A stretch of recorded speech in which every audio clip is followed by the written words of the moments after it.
This is one of my absolute favourite times of each month because it is the best getting to interact with you. And I've had lots of lovely questions come in. Each month these are themed, but this month it is going to be a Ask Me Anything. So it could be about planning your trip to Disney, it could be what to do whilst you're in Disney, or questions about most magical guides or me, which is very fun. I can't wait to answer. I've had some great questions. So hopefully they'll be insightful. They'll give you some tips and advice for your own trips. And thank you to everyone that already pre-sent questions in because that's very exciting. But I hope you've been having a lovely month. I cannot believe it's going to be July tomorrow. Where is this year going? It is going so quickly. So I hope you've had a lovely weekend. The heat wave in the UK has died down. We are surviving better. So I hope wherever you are, the heat wave is coming to an end because I know it's been in a lot of places. So I hope we are all faring well. So, hi, how are you doing? It's so lovely to see you all. How are you? Thank you so much. Both of you have sent questions in, which is very exciting, and they were excellent questions. So I cannot wait to answer them. So thank you for taking time out of your Sunday to come and chat. And whilst we're here, well, let's dive into the questions. I've had some questions first. I had three great questions from Chris, and one of his questions, his first question is, what got me into Disney and what is my earliest Disney memory? And I think this is such a fun question. I love knowing this about other people, and I don't think I've ever really discussed it. But I think, like everyone, I grew up on Disney movies. So there were always Disney movies, but I was particularly also obsessed with, I don't know if you remember them, if you are an older person, the Disney sing-along VHS tapes where they were like filmed in the parks and they had lots of different songs and they put the lyrics up on the screen. It was like karaoke. I'm not even kidding. I watched them every single day. I was absolutely obsessed. I'm so glad you can now see them on YouTube. So if you haven't ever seen them, do check them out because they are iconic. And I was obsessed with them over and over and over again. And I think because I grew up in the second golden age of Disney as well, where you had Beauty and the Beast, Aladdin, Lion King, all of those things, it became such a big part of everyone's lives. And I think my first Disney park memory, I went to Disneyland Paris the year it opened, which makes me feel very old now because, you know, just recently we were celebrating the 30th anniversary and I was like, oh, I was here when it opened. And I don't remember lots and lots of details from that trip specifically, but one thing I do remember is we were going to take a break and use the swimming pool, and we couldn't because Michael Jackson was in the swimming pool and they'd shut it off, and Bubbles the chimp was also there, and I very distinctly remember that. But then the following year, I went to Disney World for the very first time. And what's really nice about that trip is my nan would VHS tape and record things. So I actually have the VHS. And a couple of years ago, I put it on a memory stick. So I wonder one day if I should upload that actually onto YouTube, if it would be fun to kind of see what the Disney parks were like back in, it would have been 96, something like that. And it's funny because some of the attractions aren't there anymore, so maybe I should do that. That could be quite fun. So a little trip down memory lane, and yeah, just going to the parks is so, like, everyone distinctly remembers it, I think, because there's such a feeling, and I know we always talk about this, but there's nowhere else where you really get that feeling, and I just absolutely remember loving it. There's a really funny moment in the VHS tape as well where we actually went over to Universal, and it's when they used to have like Marilyn Monroe and everyone walking around, and I had an autograph book like all kids do, and I was trying to get Marilyn Monroe's autograph, and consistently, without fail, every time I stepped forward, a man would step in front of me and push me out of the way so he could speak to her, and I was like, sure, she's not actually Marilyn Monroe. But that's a very funny part of the video. But yeah, that was iconic, and yeah, just a lifelong obsession. Then we went back to Disney World when I was 13. I did go to Disneyland Paris more frequently, but it was kind of maybe every 4 or 5 years. And then there was a bit of a break when I was like a teenager till I was like in my early 20s. And then ever since, been going back. Absolutely love it. Can't get enough. And I would say, particularly since the pandemic, I've been going more frequently because I think once you realised at any given moment we might not be able to travel, something could pop up. It was kind of that thing of if you have the opportunity, do things whilst you can. And you know, I carried on saying you can always earn more money, but you can't earn more time, which I do believe, but I am now in an earning money phase. So that's the less fun part of that phrase. But hi, Ashley, how are you doing? Thank you so much for joining. Hi, Sharon. That is such a great question. Is the smell back in Pirates? So when we were there on the trip, we never smelt it. I don't know if it has come back. I hope it has come back because it's one of those things that makes that ride so great. And it was so funny that immediately you were like, wait a minute, something's off, something doesn't feel right. And then you're like, it's the smell's gone. And it was also interesting because Big Thunder Mountain wasn't running for the first couple of days either. And then when it did start running again, you really notice, like, oh my gosh, this land, part of the iconic part of this land is the sound of Big Thunder Mountain. So when that wasn't there, it felt really different. So I'm hoping that was just a temporary glitch because the pirate smell I'm obsessed with. I think we all are obsessed with, and I'm like, we need to bring it back, guys. I don't know if there was just a little problem. But yeah, it is so cute that my grandma recorded the memories, and it's so nice to be able to look back on because, like, my parents were never like video people, so no videos of anything. But when I went with my grandparents, we did, which was so fun. And I actually remember because when I was 6, I went with my mum and my grandma, and then when I was 13, I went with my mum, my dad, my grandma, and my granddad, and I was desperate to go on Tower of Terror, and like, my dad was like, absolutely not. So everyone else came on it, and then they were like, not doing that again. But I was like, I want to go again, I want to go again, I want to go again. So my poor granddad, the oldest person in the party, had to keep going on Tower of Terror. And I was like, poor granddad. But yeah, it's lovely when you have these funny memories, and I love seeing the photos and like how different everyone looks and the fashion of the day. And yeah, it's just so great, isn't it? And I think that's what's really nice now, the fact that your phone can take amazing quality videos, great photographs. You don't have to have all these different devices. It's so lovely. And one of the things I love actually about vlogging is getting to look back because you'll always have like standout moments that you remember, but there's little moments that you forget. So when I rewatch the vlogs, which I don't know if that's weird to rewatch your own vlogs, but I do sometimes go back because it'll be like where I'm planning for Disney World at the moment. I'm like, oh, maybe I should go and look at like the things I didn't do in Magic Kingdom or whatever. And you see things and you're like, oh, I'd forgotten about that, and it's so lovely. Hi Laura, iconic name, obsessed with this name. Like that is such a great username, so I'm obsessed. So thank you for joining, Laura. Oh my god, I'm so excited you're going to Disneyland Paris back in October. Such a great time of year to be visiting. I love the spooky season, and I love that in Disneyland Paris they did used to have a Halloween party. They haven't had it the past couple of years, but you don't have to pay extra. In if you go September, October time, you get to see the parade. You get to have all of the decorations, which is amazing. That they you get to experience it all year round, which is interesting because Disneyland Paris and Disneyland do that. So for Halloween and Christmas, you don't have to pay extra, like it's all included. Whereas Disney World have the extra ticketed events. So if you want to go really in, you could pay extra to do the parties. So I do like that all the parks do it slightly differently. But October is an amazing time. Sadly, I'm not going to be there in October this year, which is such a shame. I'm going to be in Disney World in September. But I am going back to Disneyland Paris in January. For the very first time, I'm actually going to be in a Disney park during my birthday. I never ever go because my birthday is at the very beginning of January. So it's often like very close to Christmas and New Year. People have spent a lot of money. Like January is a terrible month, guys. Nobody enjoys January. So it's horrible to have your birthday in January. But we got a really incredible deal. I'm going with my best friend. We went together 10 years ago. She hasn't been back since. So I'm really excited for her to see the difference because Disneyland Paris has changed a lot since we were last there together. And yeah, we got an incredible deal. So if you are lucky enough to go to travel off season, you could get some real bargains. We paid £380 for 3 nights, 4 days at Newport Bay, which is remarkable. So very excited for that. Hi, Christina! It's been very fun. Earlier today, I've been out with Christina. We had a great time. We went and saw Inside Out 2, which, let me know if you've seen it yet.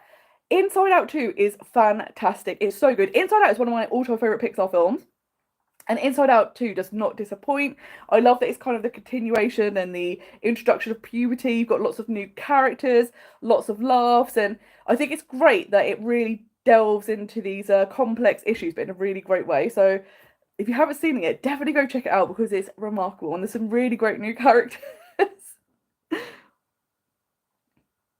Oh, you went in 2017 for the Halloween soiree. So I haven't been to the official soiree that's on Halloween in Disneyland Paris, but last year they had an annual pass holder party that was Halloween themed, and it was one of the best Disney events I've ever been to. The parks were super, super quiet. You had really rare characters out, and what I loved is instead of having to queue to meet the characters, they were just dotted around the parks and you could interact with them, which was fantastic. They had like a little opening ceremony show. It was so good. So I'd love to actually do the actual Halloween party when it is back. It hasn't been around for the past couple of years. I don't know if that's due to cuts, what's going on, because they've stopped the Christmas, like the New Year celebration, that's gone. We didn't have Pride this year. So I don't know what's going on with the event. So hopefully they will start coming back.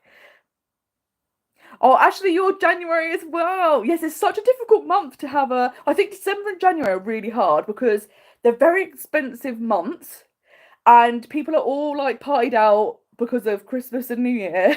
And they're just like, I have no money, I have no time, and you're like, okay, I'll just celebrate on my own. So actually, the past couple of years, what I've been doing is I go up to London for the day, and I do a double theatre day to see two shows, and that's always been super, super fun. But breaking tradition next year, and what better place to be than at Disney? And I'm gonna get a birthday badge for the first time. I really hope they have them. How sad would that be? And I'll be like, okay, I'll just make my own. It'll be amazing. And yes, it's also a bad month if you go up somewhere cold. And that's the one downside is I've visited Disneyland Paris in January before because the prices are so good, but it is very, very cold. Like when I was there last time, it was like -3 most of the days. So just taking a lot of layers and hopefully it will be good. Yes, ready for the Disney World vlogs, and you've rewatched the 2022 vlogs, which is so exciting. I love the way that I'm like, is it bad? And I'm so glad that other people rewatch. So that's so nice. And yeah, it is so nice to kind of just feel the spirit of the parks and feel like you're there. So I'm 100% with you. And yes, Christina, is such a lovely day. We have to do it again. And getting to chat all about Disney was fantastic. And you've sent some really great questions as well. So maybe we should dive into them because there's been amazing questions, guys. And yes, Berlin, I cannot wait. If they need to be getting ready for your birthday badge now. They need to be setting up, and I can't wait to hear how your birthday celebrations are, and then I could get tips for my birthday celebration because it's gonna be the best, and I'm so excited. And yes, Sharon, I have seen 222 A Ghost Story, and I've also seen it twice as well. I think it was really, really well done. I think you don't really ever guess what's going to happen. It's really spooky. So if you do like spooky things, this is such a good stage show because I feel like there's not a lot of scary shows.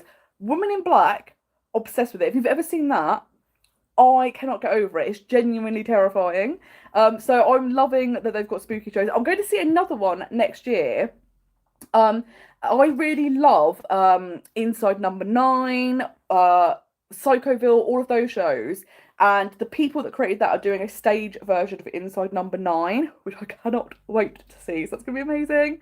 Hi, Terry. Thank you for joining us from Texas. How very exciting. Are you having a heat wave currently? We in Europe have been not being able to cope with the heat. So I'd love to know if in Texas, I know Texas gets very, very hot. I've actually been to Texas a few times and I've always enjoyed myself. So thank you for joining us. And yes, I'm so excited, Bowling. You're so excited for your birthday. And yeah, it is so exciting being in Disney on your birthday. It's so different, isn't it? And it's going to be the best. So I'm so excited. And it is amazing that it's what your birthday has worked out perfectly because you can visit because you're not having to work during that time, which is fantastic. So I'm like, yay! Oh, this is so interesting. Your favorite food in Disney is from Via Napoli, the Dill Hub pizza. That's so interesting. I've actually never been to Via Napoli, so it's great to hear people having good experiences. And yeah, definitely need to check that out. Hi, Mark! Thank you so much for joining us.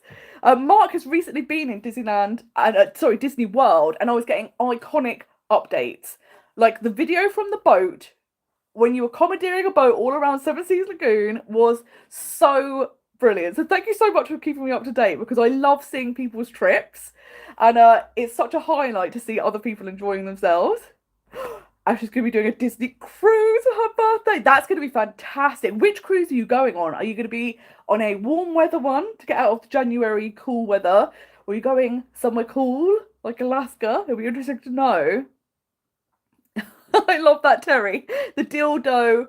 Oh no. Oh no. Is this a real thing? Or is this, have I been tricked? But yeah, I have never been to Via Napoli. And I think it's partly because when I'm vegan, I'm like, do they do options? And I feel like you can get pizza there with vegan cheese or potentially without any cheese. But maybe I'll have to try it one time. Yes, Inside Number 9, iconic show. I think the stage version is going to be so good and so scary. So I cannot wait. And as you all know, I'm obsessed with, there's a restaurant called Mildred's, and the restaurant is literally the road behind Mildred's. And I'm like, this couldn't be any better. This couldn't have worked out any better. So I'm going to pop back to some of the questions. Chris said one of the problems he has is fitting in as much as you can into your Disney trip. And I think this is a problem that we all come across. And it's like there's so much to see and do, and you want to do everything whilst you're there. And I think the good thing, I think this question is about Disneyland Paris. And what I really like about Disneyland Paris is it is small enough that you can hop about. There's lots of good things to be able to do, but because they're so close to each other, you don't need to have a really strict itinerary or plan. The thing I think is difficult is if you want to see shows and stuff, things are timed. So like you see, I want to see this show, then I want to go see this parade. That can be difficult because sometimes times clash, particularly with like shows, because even though they might start at 3:10, you obviously have to get there earlier so that you could get a seat. Sometimes you get there like 45 minutes before.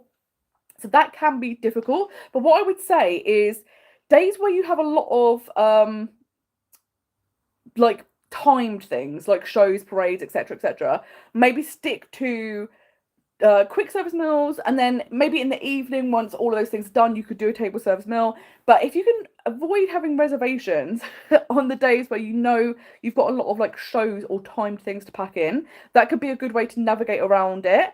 And I try and split it up, so like maybe do like one show a day and then like a parade later in the day, stuff like that, and mix it up so that you kind of got a mix of everything happening, but you're not trying to cram too many timed things into your day. Because with the rides as well, you can never quite predict how long you're going to be queuing. Like Disneyland Paris, the queue times can be a bit off. And like Disney World, typically they're a bit under, which makes you feel very special because you're like, okay, well, I didn't have to queue as long. Whereas Disneyland Paris, they tend to be a bit over.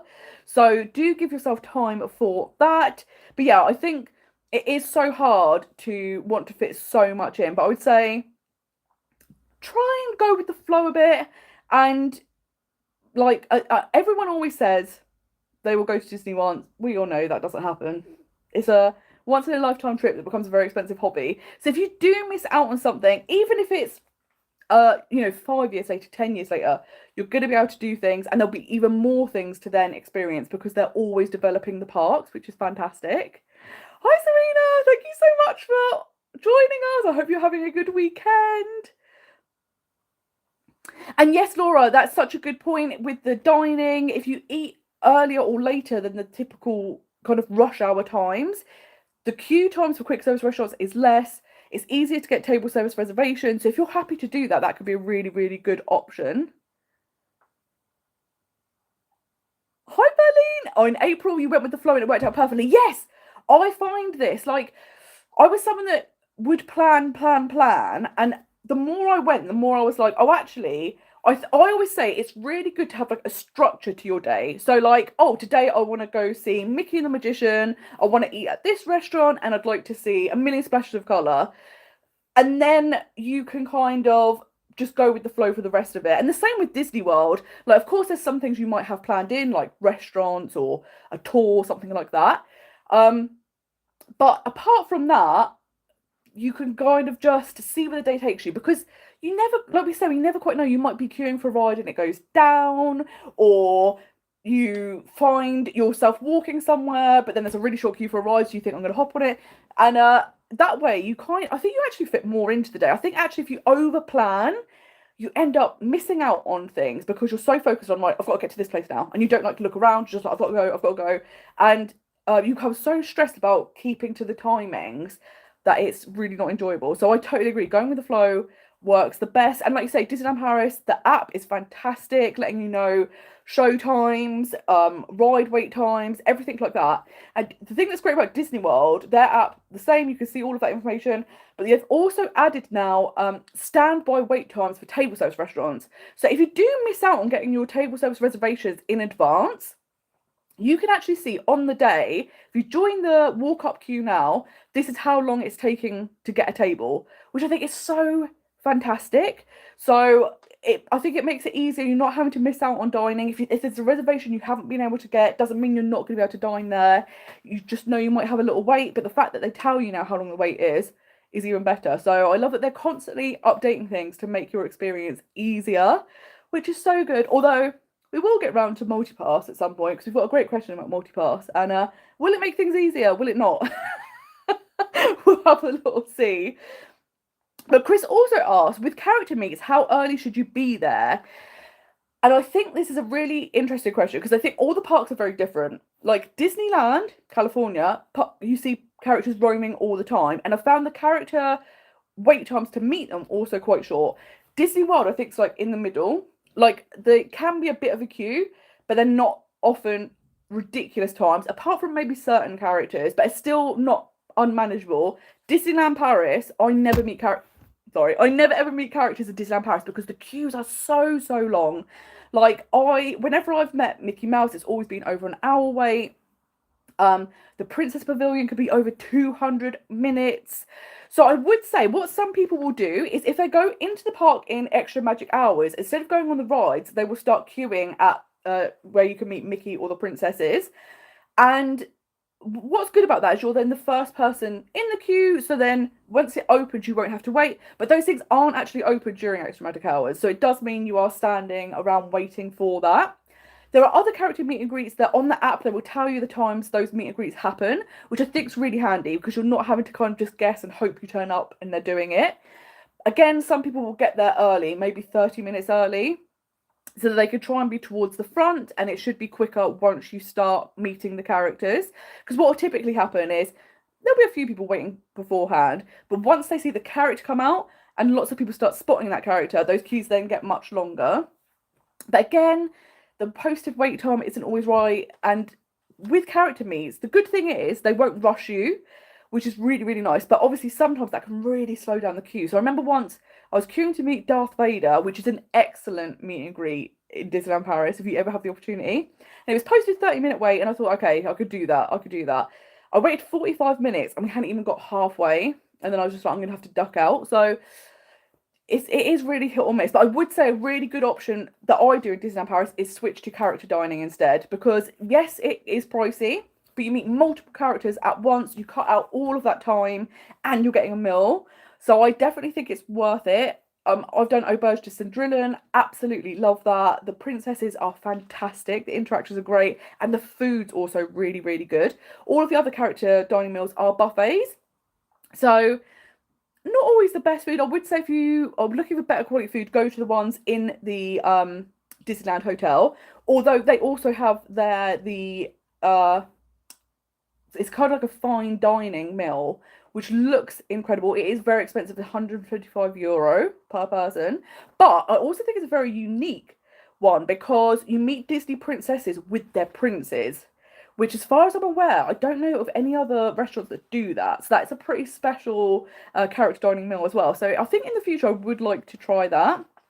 But yeah, I definitely think character dining is the way to go. And even like Disney World, Disneyland, if you're wanting to meet many characters at once and have some food, this is the way forward. And it's also a less pressurized environment, because where everyone's dining and, you know, there's other stuff going on, it's not like you're walking up to the character and it's like you've got to have a conversation. It's a bit more relaxed. So if you are a bit nervous about meeting characters, it's also a good environment. Or also, if you've got children and they've never met characters before, and you don't know how they're going to react, that can also be good because they can kind of see them from a distance and you can kind of gauge if they like it or not.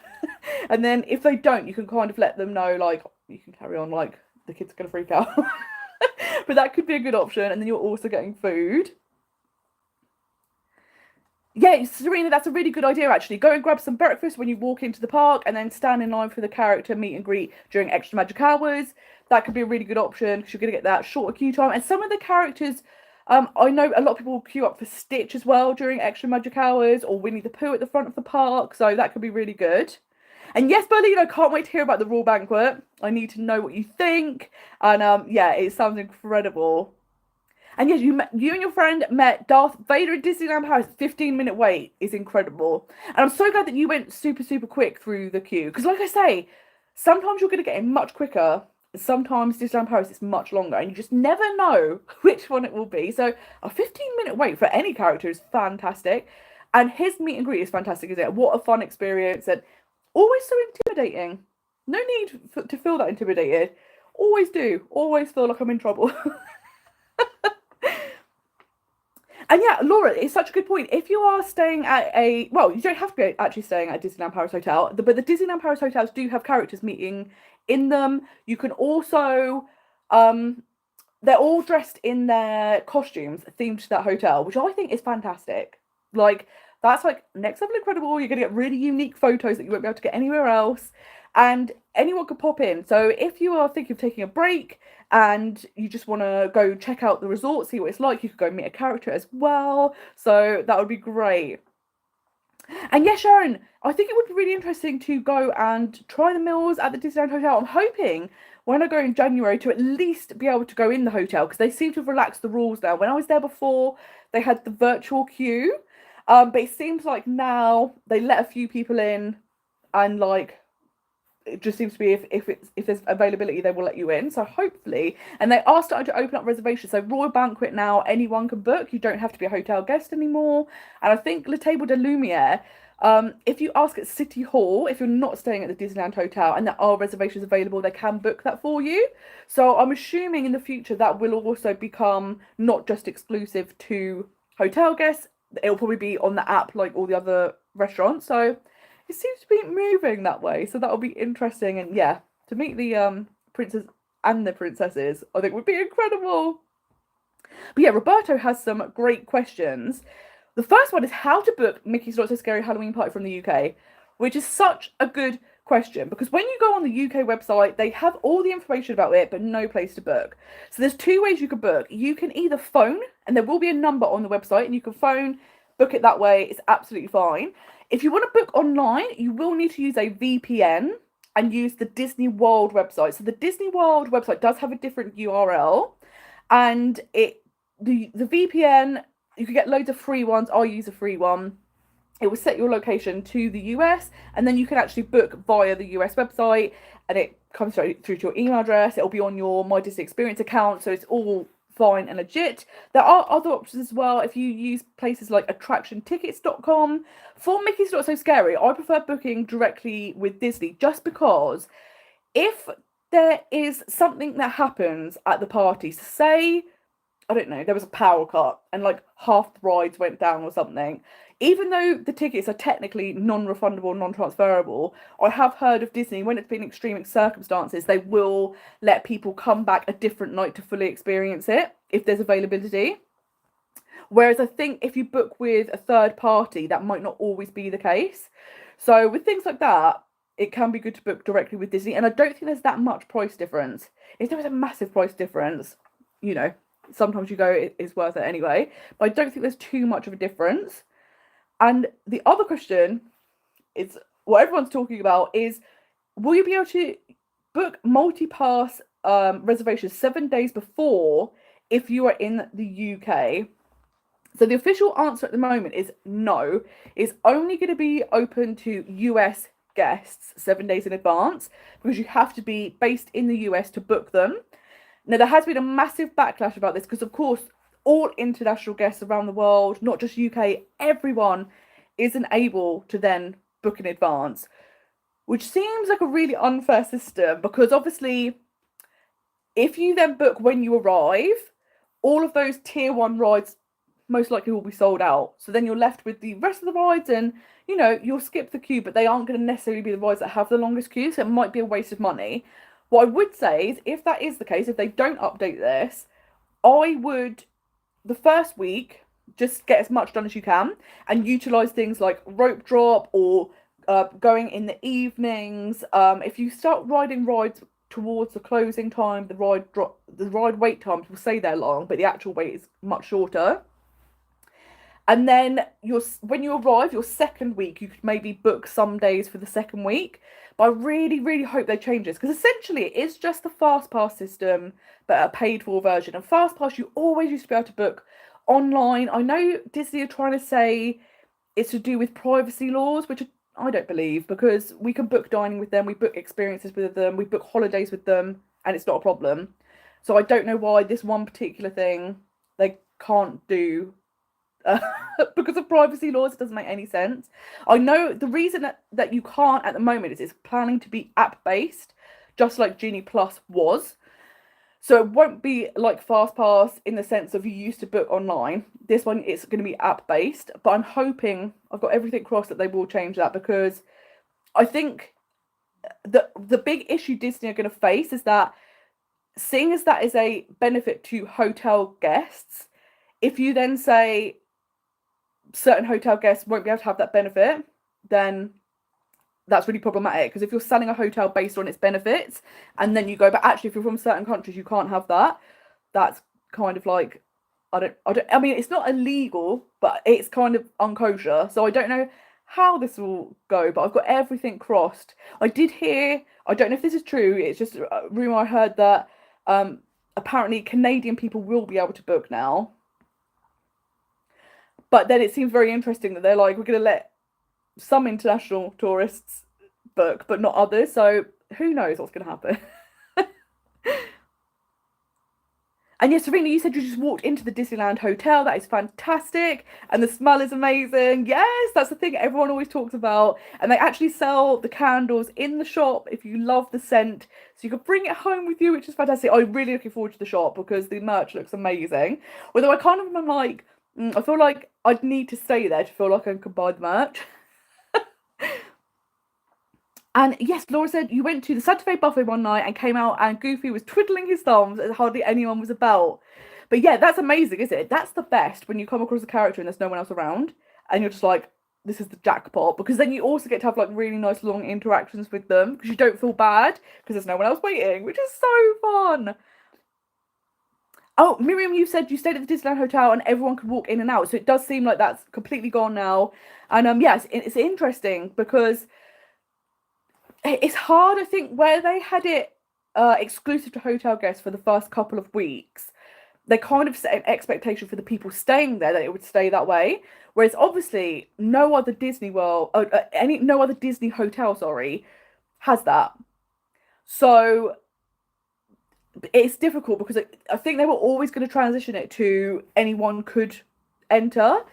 But it's hard when you've kind of again set the expectation that it's going to be exclusive to then take that away, because people go, oh, but I thought I was getting that. And that's part of the reason you're paying a lot, because of the exclusivity. So I think it's so difficult. So yes, this is a fantastic point. Will the VPN trick work with the multi-pass system? And the answer is no, because anything that you book on the website, such as the tours, experiences, Mickey's Not So Scary, because you're using the website, you can use a VPN to set your destination to the US. So the Disney World website will think, oh, you're using a computer in the US. The downside with Genie Plus and the new multi-pass system is the app is GPS based. So what that does is it uses a satellite to see whereabouts in the world your phone is. So there's no way of getting around that, which is really unfortunate. So I'm hoping, I can understand why with Genie Plus you had to be in the US, because first and foremost, Genie Plus you could only buy on the day to use it. So you didn't need to be outside the US. And also it's like 7 a.m, everyone could book. So that makes sense for it to be GPS based. Switching back to the old FastPass system and having pre-booked reservations, it makes no sense to be GPS based whatsoever. And I hope I don't really buy the privacy law thing. I don't know why they're doing it. I don't know the reasons for it, but because, like I say, you could do so many other things with the Disney World website. I don't see why this one thing they're like, oh, but privacy for that, we can't do it. So I'm hoping they will change it, because there's been a lot of uproar, and I think my main concern is the fact that everyone in their brain has kind of thought about, will I buy a skipping the queue system? Will I not? And if in your head you've already decided, maybe even for a few days you were going to do it, to then think, oh, I either have to pay for something and go on the rides that I probably wouldn't queue much for anyway, so it's a waste of money, or it means for at least a week of my trip, I'm going to have to always use the standby lines, which means depending on how long you are comfortable waiting, you might not want to wait. So you might have to skip over rides, which I think is really sad. And the other thing I think is deeply problematic is the fact that now the DAS pass system has changed and most people are being denied DAS now. Disney's solution is buy Genie Plus or Multipass when it operates. But you're not letting international visitors buy Multipass in advance.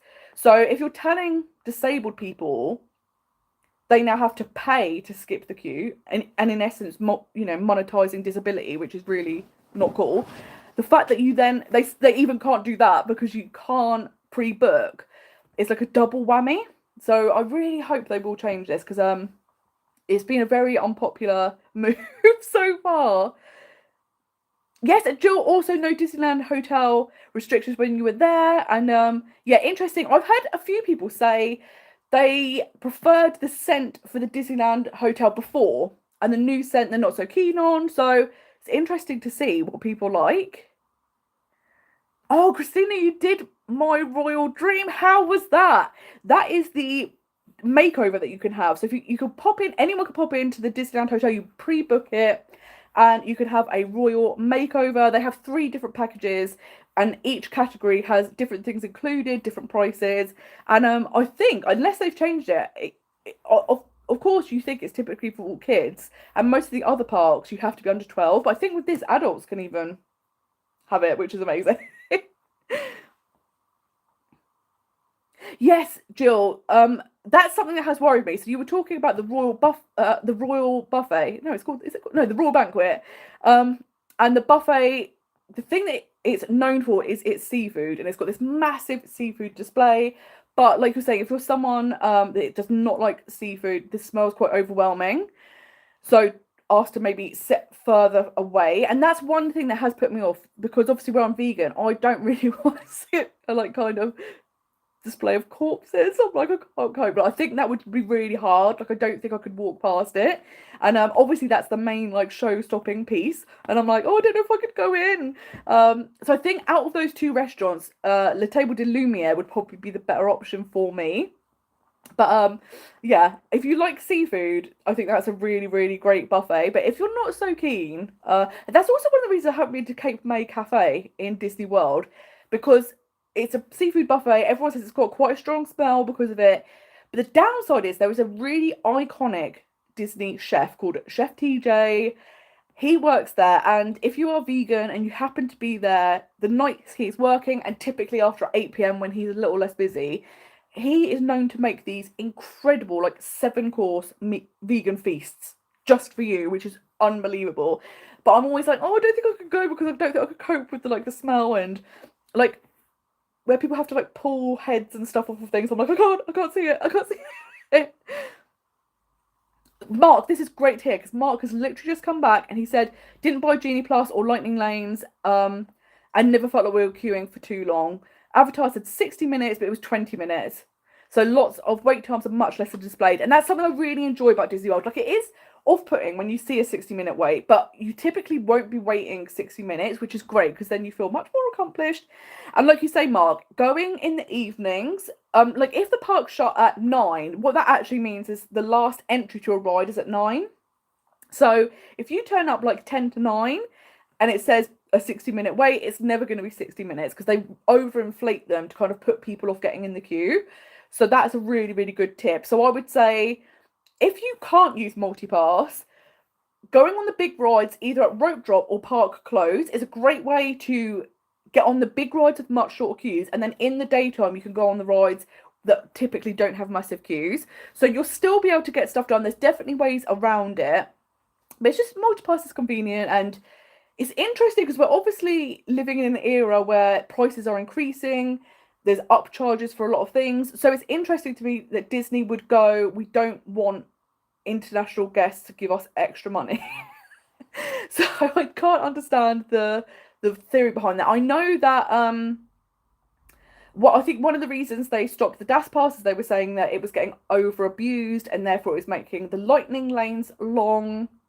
I personally think that they oversell Genie Plus. I don't think disabled people are the problem. I don't think they're blocking the queue. So really, I think what they should do is put a cap on Genie Plus or Multipass so that those queues don't get overly long. I don't know if this is a move towards that. If you only sell to certain markets, that of course will cut the queues down. And maybe their theory is international guests tend to visit longer, so you've got more chances to go on rides. Whereas American guests tend to do a couple of days, so they would maybe like to pay for multi-pass and fit it in. But who knows? But Christine was saying that My Royal Dream was brilliant. They really spent a lot of time with your little one. Never felt rushed. Was able to try different size dresses, which is fantastic. Lovely photo shoot at the end, and it was really magical. Yeah, what a great thing to be able to do with your kids, and like that will be a memory they're going to remember forever. And the fact that they have like they get all dressed up, and the fact that you get a photo shoot as well, iconic. And then all day you can walk around being a princess, and I think they also do princes. And absolutely love it. And I think it's such a special thing to do. And if you're an adult, obviously, in most of the Disney parks, you can't have the full makeover. If you go to places like Bibbidi Bobbidi Boutique or a Harmony Barbershop on Main Street and ask for pixie dust, they will put the little confetti on top of your head, and that's free. So if you're an adult and you want a little bit of a touch of it, you can have that.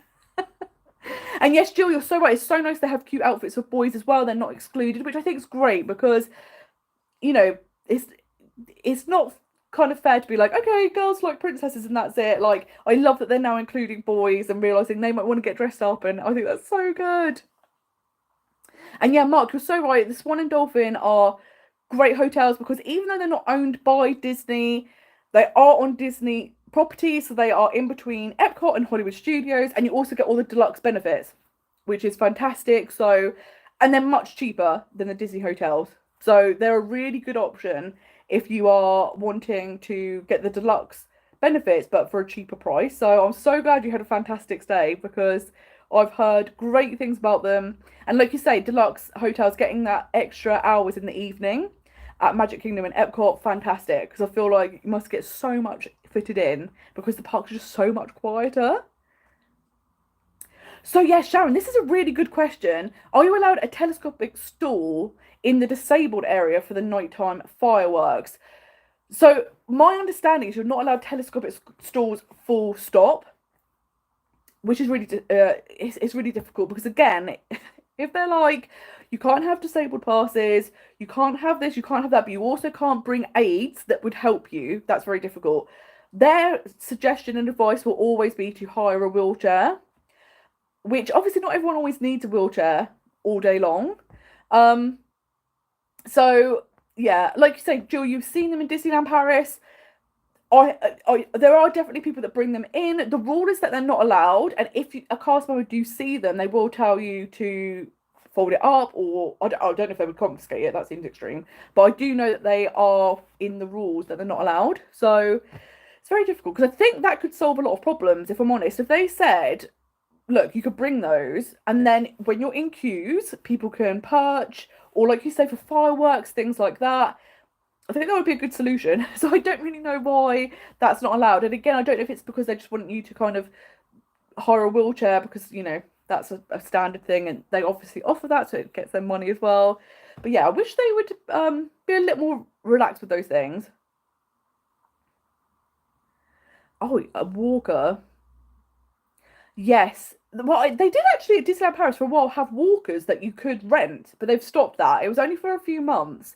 But yeah, I think walkers with a seat they would allow, probably, because I think they would consider that a disability aid. But the stalls that you kind of can put up and down, that kind of like squash, they're not allowed apparently, which is very disappointing.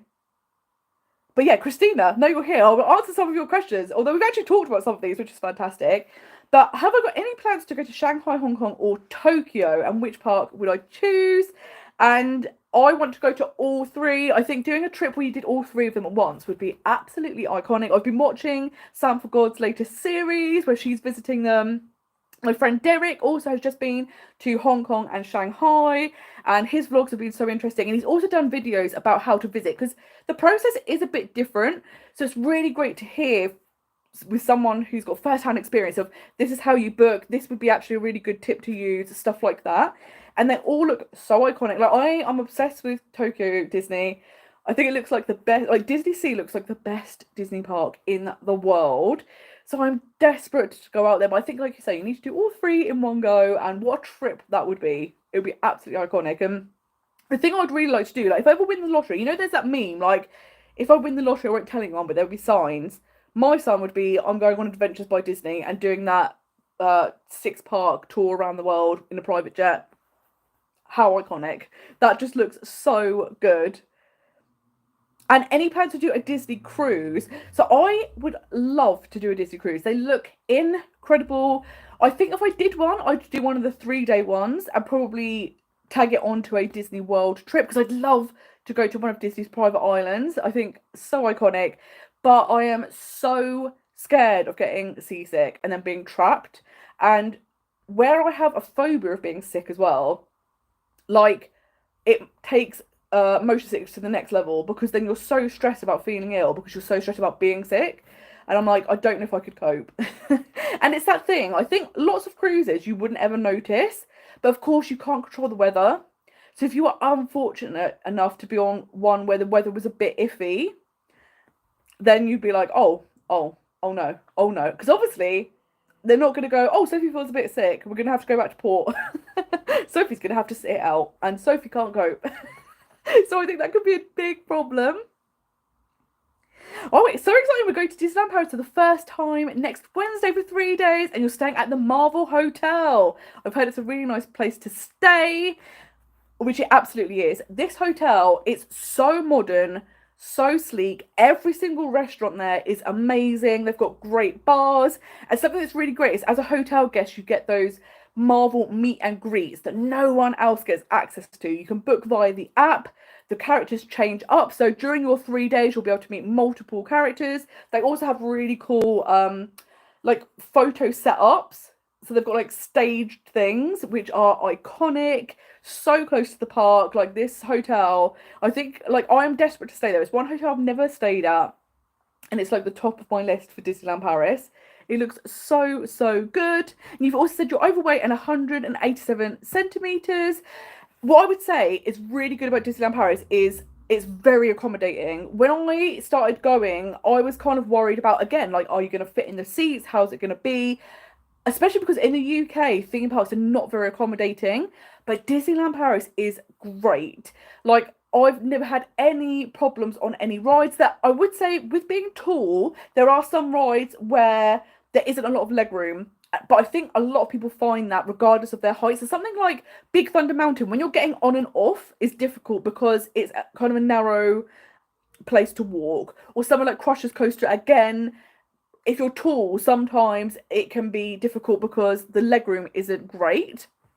But the seats typically are very, very accommodating. So I think you shouldn't have any problems. And it's so exciting that you're going. And it's going to be amazing. I always love it when people have their first trips. And I can't wait to hear what they think. And yeah, it's so magical. So I hope you have the best time.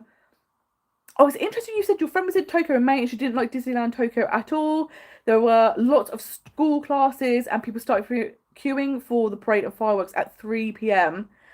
Yeah, I think the one thing I think is difficult is the queues look very, very long. And I did see Paige and Mr. Morrow went, and they had a pass which you could skip the queue. And what was interesting is those queues were unbelievably short. It seems like a lot of people don't upgrade. I don't know how much the upgrade is. I feel like it is quite pricey. But watching his vlogs, I was like, I feel like it's essential. If I went, I'd want to have saved enough money to budget for that. And I know even the queues for the restaurants could be like over an hour long. Like the queuing can be intense. The one thing I do like is they say before the fireworks, people will all sit on the ground, so you can save your legs a bit. And then I think you have to stand for the actual fireworks, but I kind of like that. But yeah, people stopped a lot to take photos, and it was messy. So yeah, that's such a shame. It's horrible when you kind of have an expectation, and then you're like, oh, actually, this isn't what I was hoping it was going to be like. And yeah, it can be difficult. I know I had some friends that went to Shanghai, and they felt the same about that. They were like, oh my God, it's going to be amazing. It's going to be so modern. And then I think they had a lot of culture shocks, and they were like, oh, just stuff they weren't prepared for. That maybe if they'd read more about what was culturally typical, they would have not struggled with. But yeah, I think it's hard, isn't it, when you're going somewhere and you really build up in your mind what it might be like, and then if it doesn't match that, it is such a shame. It's such a disappointment, especially when it's really far away as well. You're like, I've travelled all this way. Yeah, Ashley, totally obsessed with Disney Cruise Line, but I understand the concern about getting sick. You only get car sick. I'm glad. It's so nice to not when you've got modes of transport you can take that don't make you feel ill, that's perfect. Because for me, I always find boats are the worst. I'm like, out of all of the seasicknesses, boats are the worst. So I'm glad that you don't have that, because it is terrible. And the cruises look fantastic, and I need to try it. I need to try it and hope for the best. I know you can. Like, I take the motion sickness tablets and I've got the band, but I know people also have patches. Like, there are things you can try and take. And I know also on the cruise, if you didn't have that with you, they'd be able to provide it to you, which is handy. Hi, Stephen. It's so lovely for you to join us. Thank you. Jen has asked, what are you doing in October? So October, I'm not going anywhere, which is so sad. But in September, I will be in Disney World for 2 weeks, which is fantastic. And yes, Stephen also stayed at the Dolphin, and I loved seeing your experience of it. And again, you gave it glowing reviews. So the fact that Mark and Stephen have both loved it, I think it's so great. The fact that it is much more affordable, but they're really nice hotels, really close to the parks. You get all those deluxe benefits. Fantastic. Like, really, really good. But this is so exciting. Oh, it's lovely to hear that it was a child's dream come true to go to Disneyland Paris. And now you're going to get to go and take your own child. That's going to be so amazing. The memories you're going to make are going to be iconic. And the fact that you've waited so long and you're going to get to experience it, but with your own family, it's going to be so nice, which I love. And yeah, I totally agree. I think the upgrade in Tokyo Disney is worth it.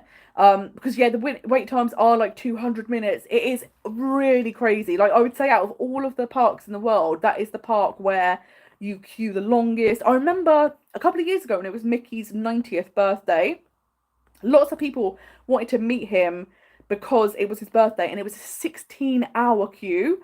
And I was like, I couldn't queue 16 hours for anything. There's nothing on earth that I would be like, that's worth a 16-hour wait. But it's dedication. So I do think it is famous for the queue. So like you say, I think getting that upgrade is definitely worth it. And I know they're also kind of updating their system. So it feels like a lot of the Disney parks are changing to this kind of multi-pass thing. I don't think it's the same system in Tokyo, but they are doing a new package where you can kind of do express on all of the rides. Because I think the way Paging Mr. Morrow had it, it was they had passes for certain rides and like set times, which I think you set up before you arrived, or maybe they were just allotted to you. But this seems a bit more flexible, so that should be super handy. It feels a bit more to me like the Universal Express Pass, which I think is cool, but obviously it's expensive because so is the Universal one. Hi Jamie, how are you doing? Thank you for joining us. And hi Leslie, you're from the steamy and humid USA. Yes, it seems like everywhere in the world has been having this crazy heat wave, right?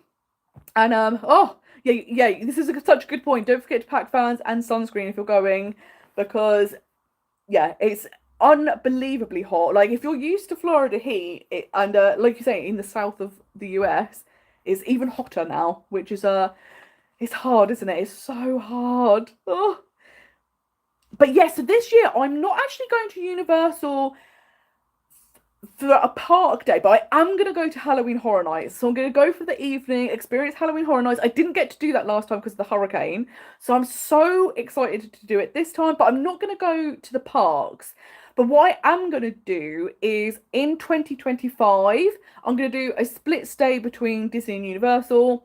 And because Epic Universe will be open by then, do a few days at Universal because there'll be more to see and do. Epic Universe, I think, looks incredible. I don't know if you've been seeing the updates with the little snippets and videos they've been releasing. Dark Universe, which is the Universal Monsters Land, I can't believe it. It looks so good. Like, I've always wanted a villain's land in Disney, and Universal are like, oh, we're going to give you that, but Universal Monsters. And it looks so good. The only thing I'm sad about is it looks like the main ride is it's the exact same ride as Forbidden Journey, but it's going to be themed around Universal Monsters. I cannot go on Forbidden Journey. It makes me so ill. I'm like, I can't. So I kind of already know I'm probably not going to be able to go on that ride. But I do think at the moment, because I visit in quiet times of the year, so like September, I've always been able to do everything I wanted in both Universal parks in a day. And some of the rides I will skip over because, you know, Forbidden Journey, stuff like that, that makes me feel ill. But I've always found that way. However, I think from next year onwards, when Epic Universe opens, I think the way people visit Orlando will be different because you're going to need more days at Universal. So it either means if you go for 2 weeks, having to do less days at Disney and more days at Universal, or doing a longer trip. But I think it's going to be interesting because I think it's definitely going to change up the way you visit.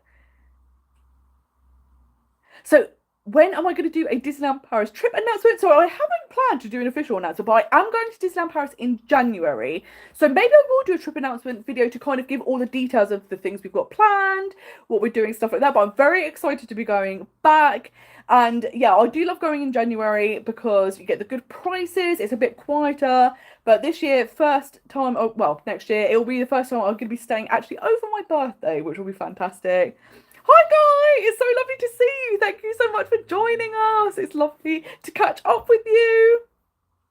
Yes, Jamie, the Universal Monsters Land is right up your street. I couldn't agree more. It literally looks mind-blowing. And I think Epic Universe is the first Universal park that looks on par with Disney, because obviously Disney, they're like, oh, we pumped cents into the land. The attention to detail was insane, and the Universal parks were always very much like theme parks, so lots of rides, some theming, but it was more the rides. Then the Wizarding World entered the picture, and they upped their game, and then all of a sudden that started to get to like Disney level of immersion. Whereas Epic Universe, I think the whole park feels like that. So I think it's going to be so exciting to visit. And yeah, like Dark Universe, I can't wait for it. I'm so excited. Yes, Ministry of Magic also looks incredible. I can't wait to see what that's going to be like. I can't wait to see what rides there's going to be. And the Wizarding World, I think, is just next level. And of course, I'm so excited for Universal coming to the UK. They have confirmed that they will have Halloween Horror Nights here, which can be so good. I've got everything crossed. I'm assuming they will do some sort of Wizarding World here because you're in the UK. Of course you have to. So yeah, I think that's going to be epic. So lots of exciting things coming up in the next couple of years. And I think that's the thing, isn't it? Like, Universal is thriving at the moment. You've got Epic Universe opening. You've got 3 new hotels also opening in Orlando. You're going to have a small family park in Texas opening. They've just bought Port Aventura in Spain. We're getting a UK park. Like, Universal is doing loads at the moment. So I think it'll be interesting to see what Disney do to compete. I know there's a lot of rumours that at D23 this year that there's going to be a 5th gate announcement for Disney World, which would be incredible. They have the space. They've currently got this kind of $17 billion budget thing happening, which people are assuming is going to be another park. So fingers crossed, hopefully D23 will be very exciting. So I'm like, oh, I can't wait. Thoughts on Walt Disney Studios Parks' big changes? And this is another good topic. I think it's going to be great once it's all completed. And what's really nice, actually, when I visited in March, there was a lot of construction walls up. And some of them have already come down. And there's like new paving. It looks very, very nice. So it feels like, because there's so much needing to be done to that park, they're doing like different bits at a time, which is kind of nice because it's like, okay, that part of the park might seem a bit construction-y at one time, but a few months later, it will be completely different because they've done a lot of work. Can't wait for Frozen Land. I think it's going to be super, super cute. Loving the kind of that they are keeping the old Hollywood feel at the opening of the park, because one of the reasons they're changing the park is that it used to be all about movie making, but obviously the park storyline isn't really that anymore. So there was a wonder, are they going to completely get rid of that? And the worry about them getting rid of the front of the park being Hollywood themed would be that the Tower of Terror might then be rethemed. And I think that's the best Tower of Terror in the world. I hope they don't change it. Although I have to say, I was a big naysayer about Guardians. I was like, I can't believe they changed it. I love Tower of Terror. Why would they change it? But Guardians in Disneyland was so fun. And it's actually amazing how the exact same ride can feel so different because of the theming. So, like, Tower of Terror, super spooky. And the ride's more frightening because of it. Whereas Guardians of the Galaxy version, it's so fun. And yeah, but because they're keeping the old Hollywood front of the park, I feel like Tower of Terror is safe. I think it's going to stay that way. Yes, Jamie! Universal UK won't be far from you, which is fantastic, and how fun. Well, here's the thing. I've only just thought about this. Annual passes. How many people are going to become an annual pass holder? I'm already thinking I'm signing up. Because, like you say, it's going to be so handy to get to. And I also think it's going to be fantastic for European guests, because they can get the Eurostar to London, little train to Bedford, done. They're going to have a massive hotel there. It's going to be really good. And people can also do like a split stay. So they might go to Universal here and then Disneyland Paris, because you've got the Eurostar. So that could be super, super fun, which is so good. Yes, Guy, you're thinking about doing a trip to Universal and Disney World in Florida next year. And yeah, oh, that'd be so kind if you book again for the concierge service. Literally, it was such a joy. And I was so excited to talk about all of your plans with you. And it was so nice because it was like a year we were planning together. And once your trip was finally here, I was like bursting. I was like, oh my God, I can't wait, I can't wait. And so getting the updates was absolutely fantastic. And hearing about it afterwards was so good. So I'm so glad you had a great time. And it's so hard, isn't it? Because once you go, you're like, I need to be going. I need to be going all the time. I can't, nobody can go once. And it's really hard actually to space the trips out. And obviously sometimes it's necessary because they are expensive trips, but it's one of those things, like when you have the budget together, you're like, I'm going for it. And that's next week, actually, I'm going to pay off my Disney World trip, which is very exciting, because then it's like all official, which is going to be so good. Yes, this is a really great question, Berlin. How is Tower of Terror for bigger people? You were scared to try it last time. I actually think it's really, really great, because what the seatbelts are is they're like car seatbelts. So they're like the really stretchy ones, but then once you lock it into place, it's secure and tight. So like you won't come out of the seat. Well, you will come out of your seat because that's part of the ride, but like you're not going to hit the roof. And yeah, and it's kind of like bench seating. So there are like little sides that are like an inch or two high to kind of differentiate the seats. But I found it again super accommodating. So I would love to hear what you think of it. Have you ever been on it before? Or have you never been on it? Because I cannot wait to hear what you think of it if it's your first experience. And I am one of those people that when you're queuing, especially when you're queuing for the lift part, I must just give off a vibe of this person gets scared easily. Like if you go "Huh," at me, I will jump out of my skin, because the cast members are always doing it to me, and I just think I would love to do that as a job, because how fun to have these funny interactions. But I would find it hard to stay in character. I think that's the problem. Jamie, you're speaking my language. You wish they would reopen the Eurostar from Ashford. That's where I always used to go. And actually, Christina had a really great question about, would you ever try Eurostar or Eurotunnel? Used to love the Eurostar when it went from Ashford. It was an easy drive for me to get there. The parking was great. I love the Eurostar because it's a much simpler process. It's not as hectic as an airport. No baggage restrictions. You don't have to be like, I can only check a handbag. It's great. Super convenient. The only downside I would say with the Eurotunnel is, why aren't they playing Under the Sea when you're actually under the sea? I was like, come on now. And I used to love it when you had the direct service to Disneyland Paris. The thing I love the most as well is the staff. When you are in the UK, all the staff on the train speak English to you and each other. The second you go in the tunnel, they switch to French. Obviously, if you speak English, they'll speak to you in English, but they speak to each other in French. And I was like, this is fantastic. It's so much fun. But yeah, if it came back to Ashford, that would be great. And actually, Serena sent me a link to say that there is a train company that's not Eurostar that's thinking about taking over that route, which would be fantastic. So I really hope that they do that. And I have thought about doing Eurotunnel, but it's just such a long drive from Portsmouth down to the Eurotunnel.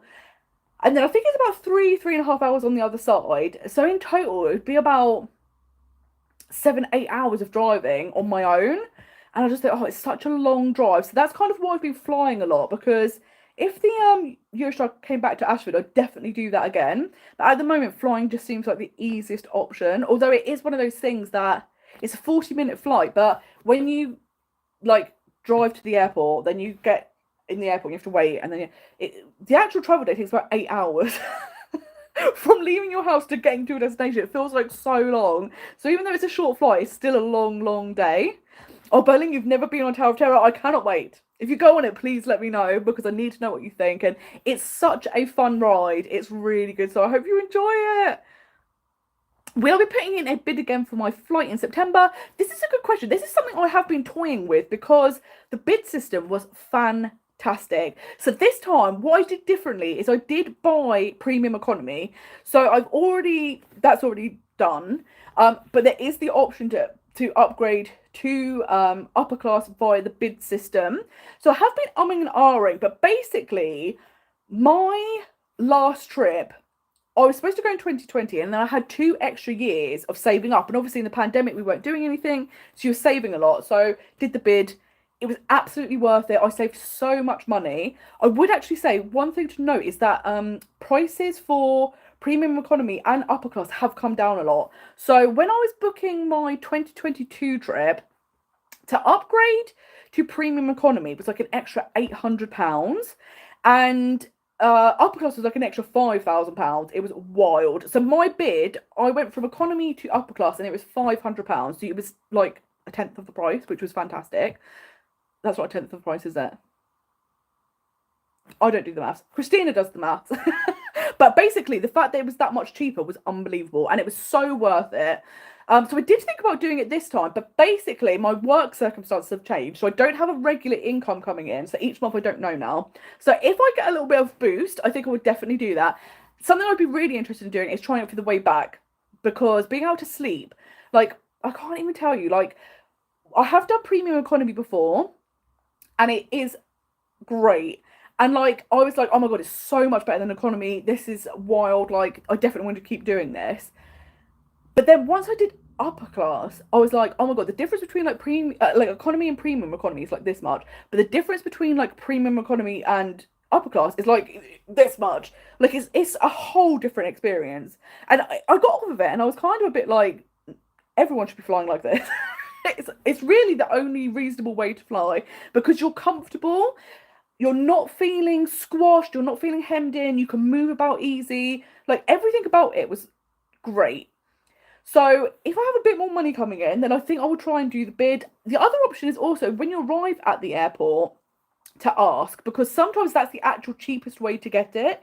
Because if that point they haven't sold the seats out, they're quite happy to take a small amount of money, because at least they're getting extra money. So that is another option. So that could be good. Hi Natalie, thank you so much for joining us. It's lovely to see you. Oh, Jamie, that's so interesting. Eurostar's going to open up from Brussels, or is this the other train company? But Brussels to Paris, that would be great. That would be so nice. And yeah, lots of options. So Berlin, the Tower of Terror doesn't have a single rider queue, I don't think. You can do Premier Access for it. So it is one of the rides that has Premier Access, but there isn't a single rider queue, I think, which is a shame, because that ride definitely single riders they need. So they should really have that, because that would be good. And yes, Serena, you said fingers crossed for Ashford. A petition has been done, and other companies are talking about running a separate service, which would be fantastic, because I think so many people went from Ashford. So it's such a shame it shut. Hi Iris, how are you doing? What's your favourite way to hype yourself up for the long countdown? This is such a good point, because what I think is interesting, like you say, most people's trips are booked very far in advance. And when you first book, it's so exciting, because you're like, oh my God, I've got a countdown, I've got things to do. And then maybe like you might spend a few weeks looking at like, oh, what rides do I want to go on? what tours what do I want to do, things like that. But then you have to kind of wait a long time before you can start booking things. So then there's like a lull. And what I will do is watch a lot of vlogs because, first of all, you're kind of getting that Disney atmosphere. You're kind of getting to see other people on their trips and all the excitement and all the joy. And then also like tips for like, oh, actually, I've never done that before. I'd like to try that. Or that restaurant looks good. And that's really helpful because the great thing, particularly Disney World, is things change so much. So even though my last trip was 2 years ago, there's so many new things when I go this time. So it's really great to keep watching vlogs and being like, oh, I could try this now. And there's always new things to do. Like this trip, I'm going to restaurants I've never been to before. I'm going to do some tours that I've never done before. And even though they've been around, I've just never had the chance to do them. So I love that every time you go, you can have a different experience. But yeah, it's hard to keep yourself hyped up because you're like, it feels so far away. But it does amaze me how quickly it goes because it feels like it's forever, and then all of a sudden it's like, oh my god, it's almost here, which is great. And I definitely think once you hit that double digits numbers, it seems to speed by. So I'm like, I can't wait. It's gonna be so good. Yes, thank you for correcting me. It is a tenth of the price. I love the way I immediately panicked. I am one of these people. I think when I left school, like the Men in Black turned up and they wiped my memory of maths. They went, no. And I'm like, I'm so thankful we have calculators on our phones because otherwise I would not be able to cope. Yeah. And it's one of those things. It's not that I don't think I can't do it, but I panic. I like freeze. As soon as maths is involved, I panic. And my brain goes, no, we can't do that. Oh my god, Jamie, you're a minute walk from Ashford. That is absolutely iconic. Because like you say, no hotel payment, no parking. You're literally there. That would be so convenient. So I hope it comes back. Sarah, how are you doing? What day are you going in September? I'm going on the 9th for 3 weeks at an All-Star Resort. So I am going on the 7th for 2 weeks and I'm going to be at All-Star Music. I absolutely loved All-Star Music before. I'd never stayed at a value resort and I was blown away. They really don't feel like value resorts. They had everything you need. Like, I loved I was in the rock section, so you had like the big guitar on the outside of the building. And actually, it was a really nice size. The All-Star resorts aren't massive. So, like, I think I was one of the furthest away from the lobby. It was like 7 minutes or something. So, really convenient. Absolutely loved it. But love that you are going for 3 weeks. So, so nice. And it's just lovely to be there for that long and you get to just experience everything and also relax. Like, you don't have to rush around. It's so good. So I love that we're there at the same time. And we are going to be doing a meetup. We're about to book actually for Roundup Rodeo Barbecue. I keep wanting to mix up Woody's Lunchbox and Roundup Rodeo Barbecue, and I'm like, nope, what one's the right name? But I'm sure there'll be other meetups as well. So if you are free, it'll be fantastic to meet you. And Natalie said, try premium in Norse. They're not too bad. And yeah, like you say, Norse is one of these companies that the flights are very, very cheap. I have heard people say, when you start adding extras, like the meals or bags and stuff, it can be expensive. But I think it really depends on when you're flying. Because I think some people get really good deals even with adding those things. And then maybe other times of the year, if it's very busy, once you add those things, it's comparable to other airlines. But I think there's, like, when you're looking at flights now, it's definitely worth checking out Norse as well as the other holiday providers and airlines because they seem to do really good prices. Yes, Serena, you would think about bidding for premium coming home from California. However, it would be 4 people. And yeah, that's the difficult thing, isn't it? Once you have multiple people, it suddenly seems a lot more expensive. But I'm hoping you can actually keep checking the Virgin Atlantic app in the days up to your flight. And they will have the minimum bid. So you can kind of see how much the minimum is. Obviously, you can put more than that and you maybe will have a higher chance of getting it. But like I say, again, when you're checking in, you can always check and they can have some really good prices.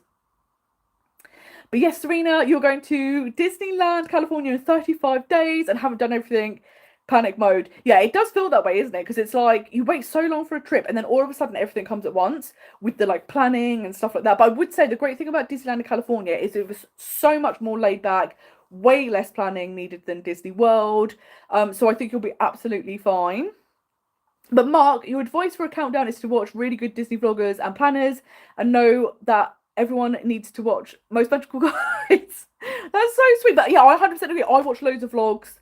I am so into seeing what other people's trips are like, and like you say, you just get those tips, advice, those ideas of things you might want to do during your trip, and it just, yeah, seeing people happy in like a magical place is the best because you just feel that through the screen. So yeah, I absolutely love it. And yeah, Irish, you say lots of Disney YouTubers for the countdown as well. Love all is, and they get so creative. That's so true. Great videos. And you're planning to do Disney bounding. Yes, that's so true. And this is the thing. When I go to Disney World, I definitely put much more effort into my outfits because you've got the weather to do it. Disneyland Paris, I always just take loads of layers because no matter whatever, whenever I've had a forecast, it's never been correct. So I always pack for all weathers in Disneyland Paris. But Disney World, I kind of will either theme the outfit around the park I'm visiting or a character I'm planning on meeting or something like that. And it's so fun, isn't it? And like proper Disney bounding is wonderful. Like I have got um it was actually a Snow White top from the Disney store. So it was like a blue top. And I do have a yellow skirt. And I'm like, do I do a Snow White bound? I think that would be really cute. So get a little red headband. We know I love a headband. I think that could be amazing. But yeah, I love that you're going to do Disney bounding. Are there any characters or themes that you're thinking of doing specifically? Jamie, I love that. 8 out of 10 cats does countdown help me do math. That's so true. That is such a great way to practice when they're doing like the math round and you're like, brilliant, I'm going to be good at this. But yeah, I need to get on this. But yeah, Natalie, a premium full package from Gatwick was €1,300, which that's great. So yeah, that's really interesting. So like you say, it's definitely worth checking it out, Norse, because I think sometimes, like you say, the price could be much better than you're anticipating. Sarah, it will be your first solo trip and need some advice on character meal photos. Yes, so what I always do is I will do selfies. Some character dining meals, depending on where you go, they will have an attendant with them. So somewhere like Chef Mickey's, they have an attendant and they can take photos for you, which is great. But otherwise, like, I've always found selfies to be fine. And the characters kind of really get into it, so they'll kind of help you. The only character I think is really hard to take a selfie with is Pluto because he's got such a big snout. But actually, because of it, every photo I've had with him is hilarious because it's like his snout like right in the camera, and then like you can see me like laughing because I can't see myself, and it's so good. So it can be fun. Or you could also do things like if you have like a little tripod, or you can like stand your camera up on the table. You could always do that and then have like a little timer. So like my camera, you can do, I think it's like 2 second, 5 second, 10 seconds. Or if you've got a Samsung like me, the other thing you could do, which I found out, which is iconic, if you put your palm up to the camera, it knows to take a photo. So that's another option. You could like prop your phone up somewhere and then take the photo, which will be so good. I really like how the rooms look at value resorts. They may not be massively themed, but look so modern, nice and bright. And yes, your favourite type of rooms though are the DVC rooms at Grand Floridian. Yeah, they look so stunning, so beautiful. But I totally agree. The makeovers that they've had at the All-Star Resorts are so sleek. They're really functional. Like the rooms are really comfortable. And the fact that you also get stuff like a coffee machine in a value resort, I think is brilliant. And Disneyland Paris has started doing that. All of the hotels have coffee machines in the room now, even the value resorts, which I think is such a great perk. So I absolutely love that. And yeah, if you're looking for good, I think like even though they're the cheapest hotels, they aren't skimping out on anything. So if you're looking for good value, definitely check out value resorts. I suppose it's in the name, but they are really, really good. Hi Victoria, thank you so much for joining. It's lovely to see you. It's so nice to see so many of you, and I love this. Like I said, this is one of my favourite times of the month because it's so lovely to get to chat to you. Oh, and Natalie says, Norse, you not only get a footrest, but you get a leg rest. Which, that does sound really nice. On a flight, that would be iconic. So good. And Jamie, you paid £145 for flights on EasyJet from Gatwick with a cabin case. Yeah, again, like you can get some really, really good prices. We've booked to do BA next year, and I think that was £112 each, and that included a cabin, a hold case each as well. And because we're going in January, we wanted to have that hold case because I was like, we're gonna have to take a lot of clothes, a lot of layers. But like you say, you can get really, really good deals if you keep checking and looking around. It's perfect. And the thing I like about Disneyland Paris, if you're visiting when it's not one of the very cold months, I normally just take a cabin case with me. And I do the same. With EasyJet, I do the option where you pay at the time and it's like I don't know what they call it, but you also get the speedy boarding, you get the cabin case included. It's not loads more, but it's like so much better. So that's definitely worth doing it. And also that speedy boarding, the fact that you're in the first few rows is fantastic because I will always choose like the second or third row and I'll choose an aisle seat so that I can get off the plane super quickly, get through customs super quickly so I can get on the train and you're not ending up waiting behind lots of people. So that's definitely a good option. Victoria has a question. What do you think about the Hercules show coming to the UK? We should do a meet up. That would be fantastic. I am super excited to see it. I think Hercules is so underrated. The fact they're doing a musical of it is fantastic. I have a friend who lives in Germany and she saw the version that's currently on in Hamburg and wasn't super impressed. I have to say the Hamburg version hasn't had great reviews, but I'm wondering if coming to the UK they'll take some of that feedback and maybe change it. But I am so excited. And yeah, I think a meetup would be fantastic. What a great idea that would be. And we need to do this. It needs to happen. Like, it has to happen.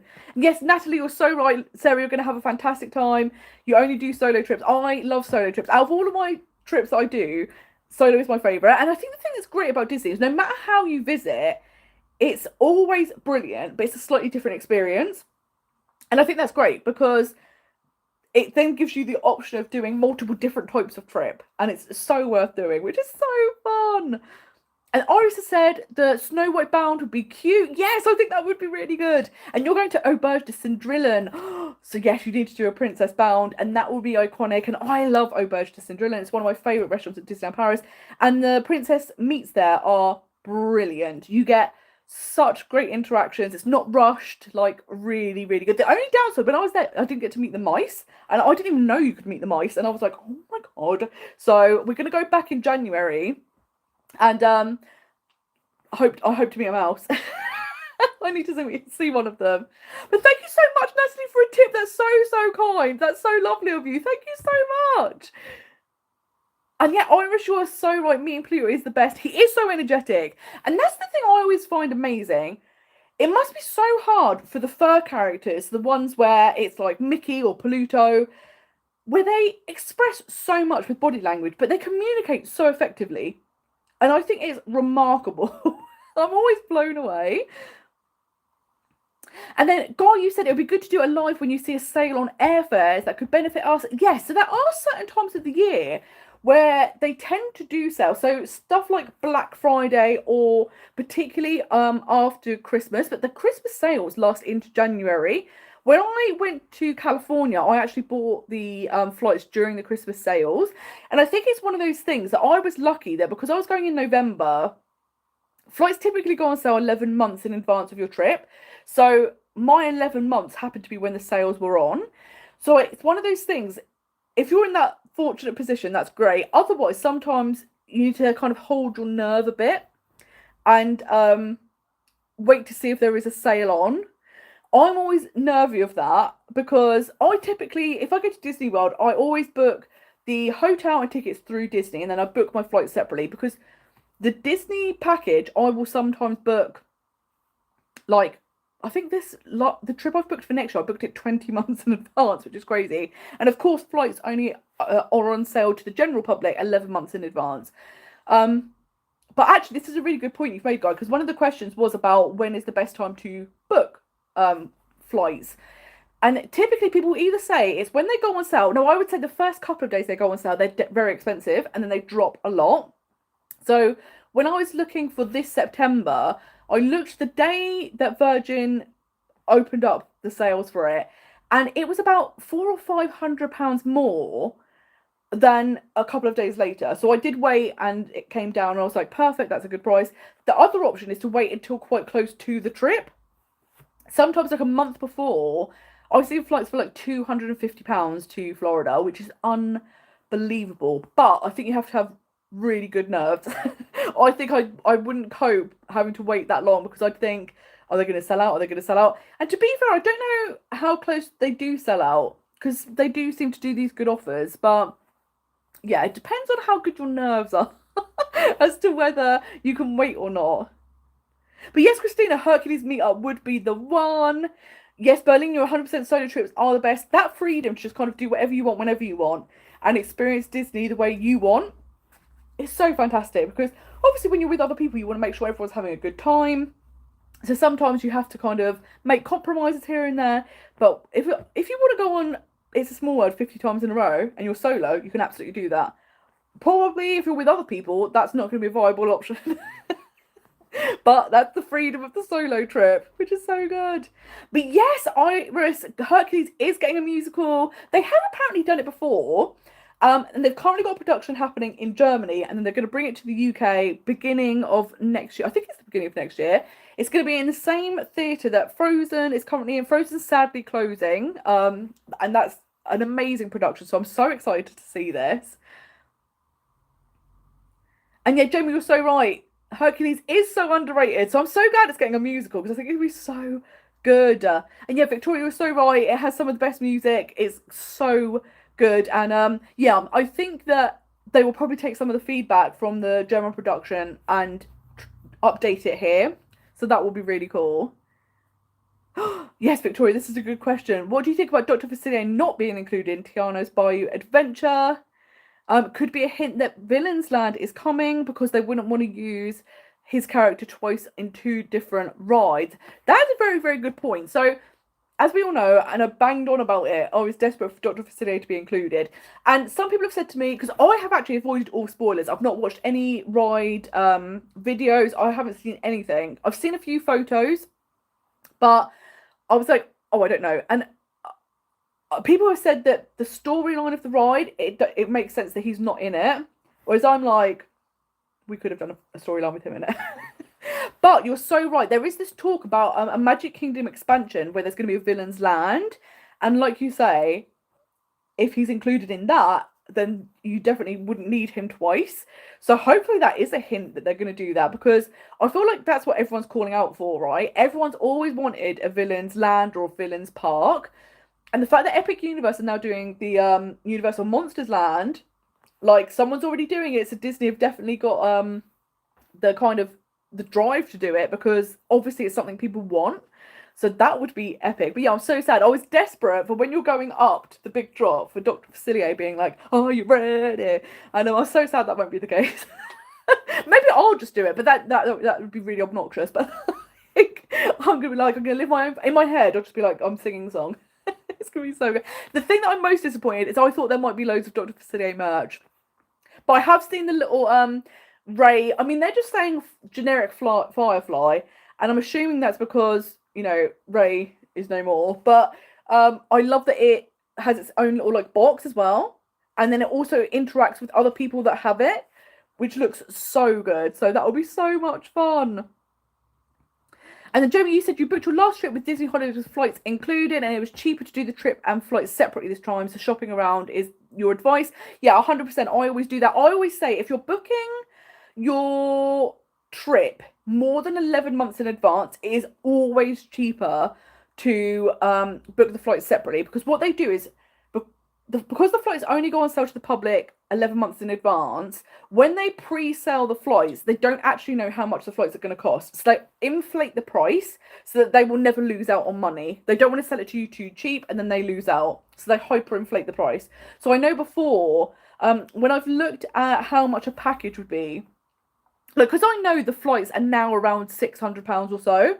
I've had it before where it's been £1,200, £1,400 on top of the package price for the flight. So I'm always like, don't do that. However, if you are booking 11 months or sooner, sometimes it can be cheaper to do the package. So it's definitely worth, like you say, shopping around. And it only takes like 15 minutes just to kind of compare.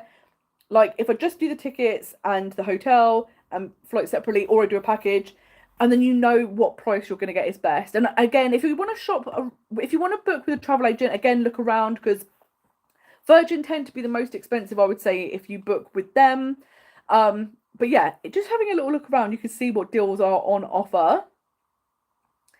And then you said, what rules about your cases did you have for your flights in 2022? How many cases were you allowed to bring?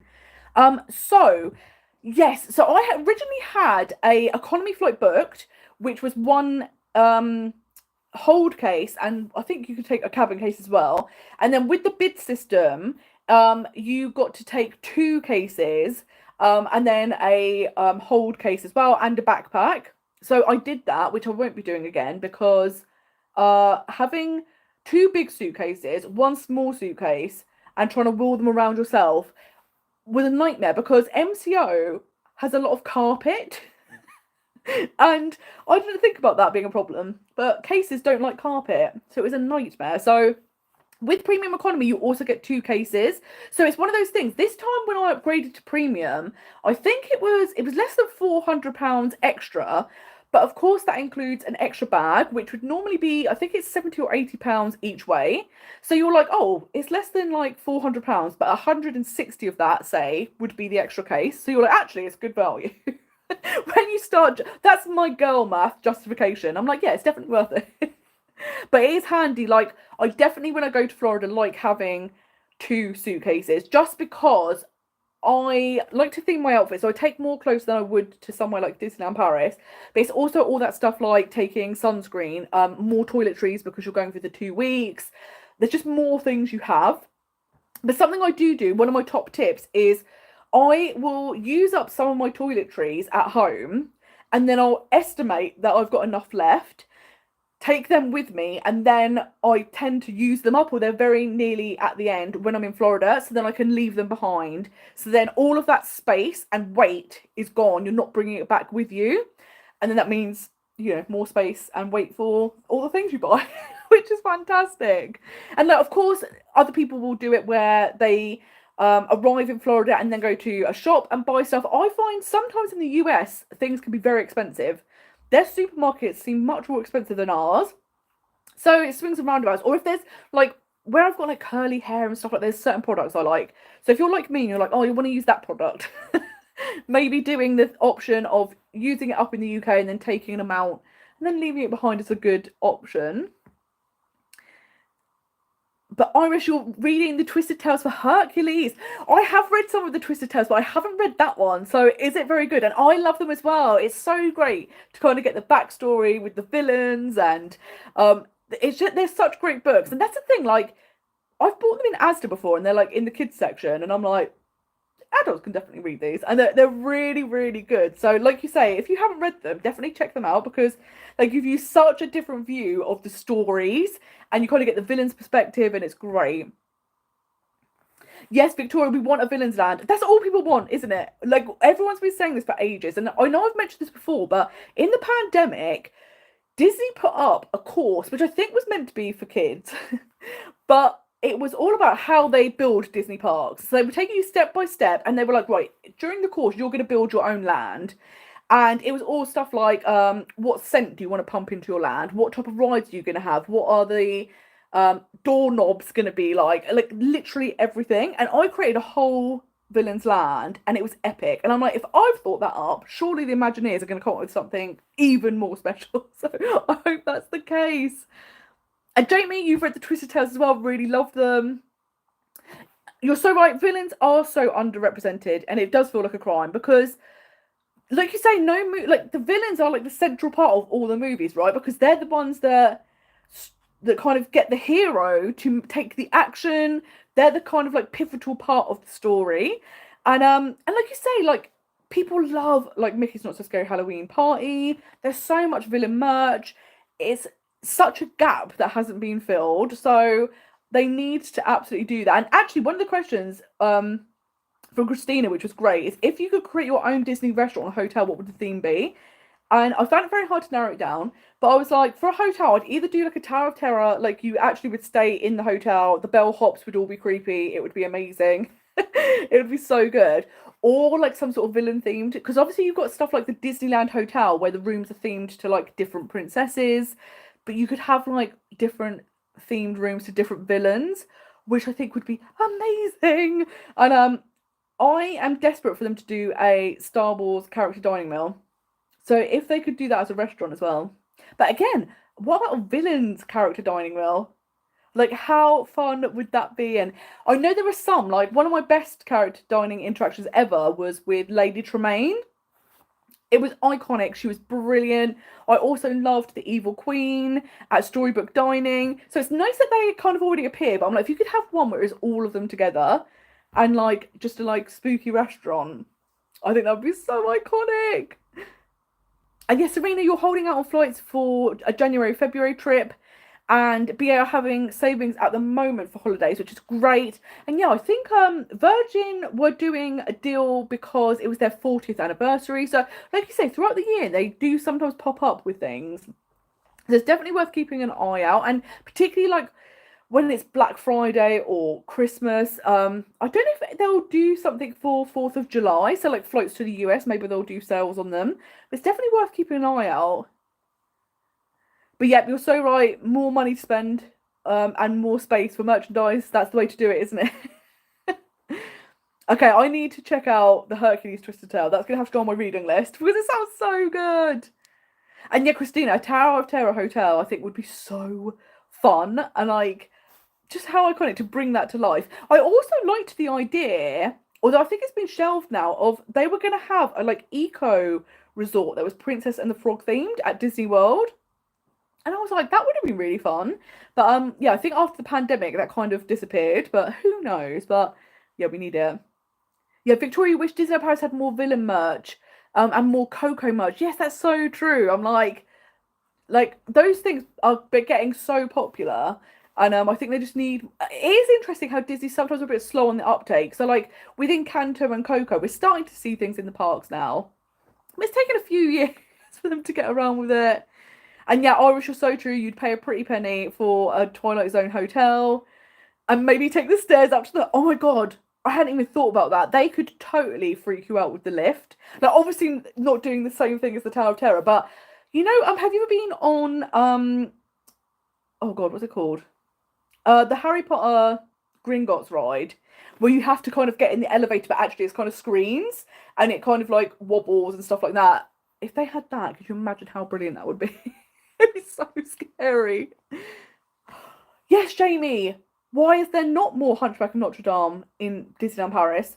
And I've never understood why there isn't more Beauty and the Beast as well. All of those things set in France, you would imagine Paris would totally capitalise on.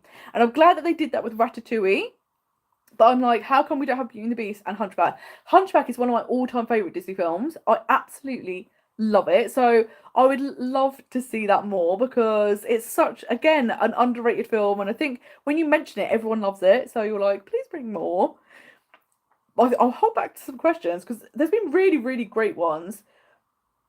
So one of the questions was, where would you like to see most magical guides go in the future? And this is a really great question because I've definitely got a lot of plans. So kind of the immediate future is kind of trying to get the services out there to a wider audience, because what's interesting is it's something ridiculous. Like 90% of people that go to Disney don't kind of do any planning.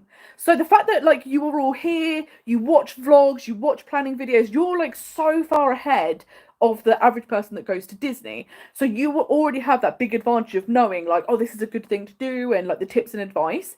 So I'd like to try and get it out to like the people that maybe don't watch vlogs, stuff like that. So I want to kind of have products for everyone. So like at the moment you've got the planning templates, although I'm going to update them because at the moment they're printable, but I'm like, it's 2024, who has a printer? No one. So I'm going to try and make them so that they can either be printed or you can digitally fill them out and then have them on your devices with you. And they're like great for people who are all about the planning and love that part of the trip, but they just want to have templates that are there that you can fill out and they don't have to be physically making them. Of course, you've got the Zoom calls and the concierge service, which is so much fun. I absolutely love that because it's advice tailored specifically to people. And with the concierge service, it's kind of like I do all of the planning, which is so lovely. We've got the Disney World Dining booking service, and I love booking dining. I cannot tell you how much. It's such a rush. It's like my Olympics.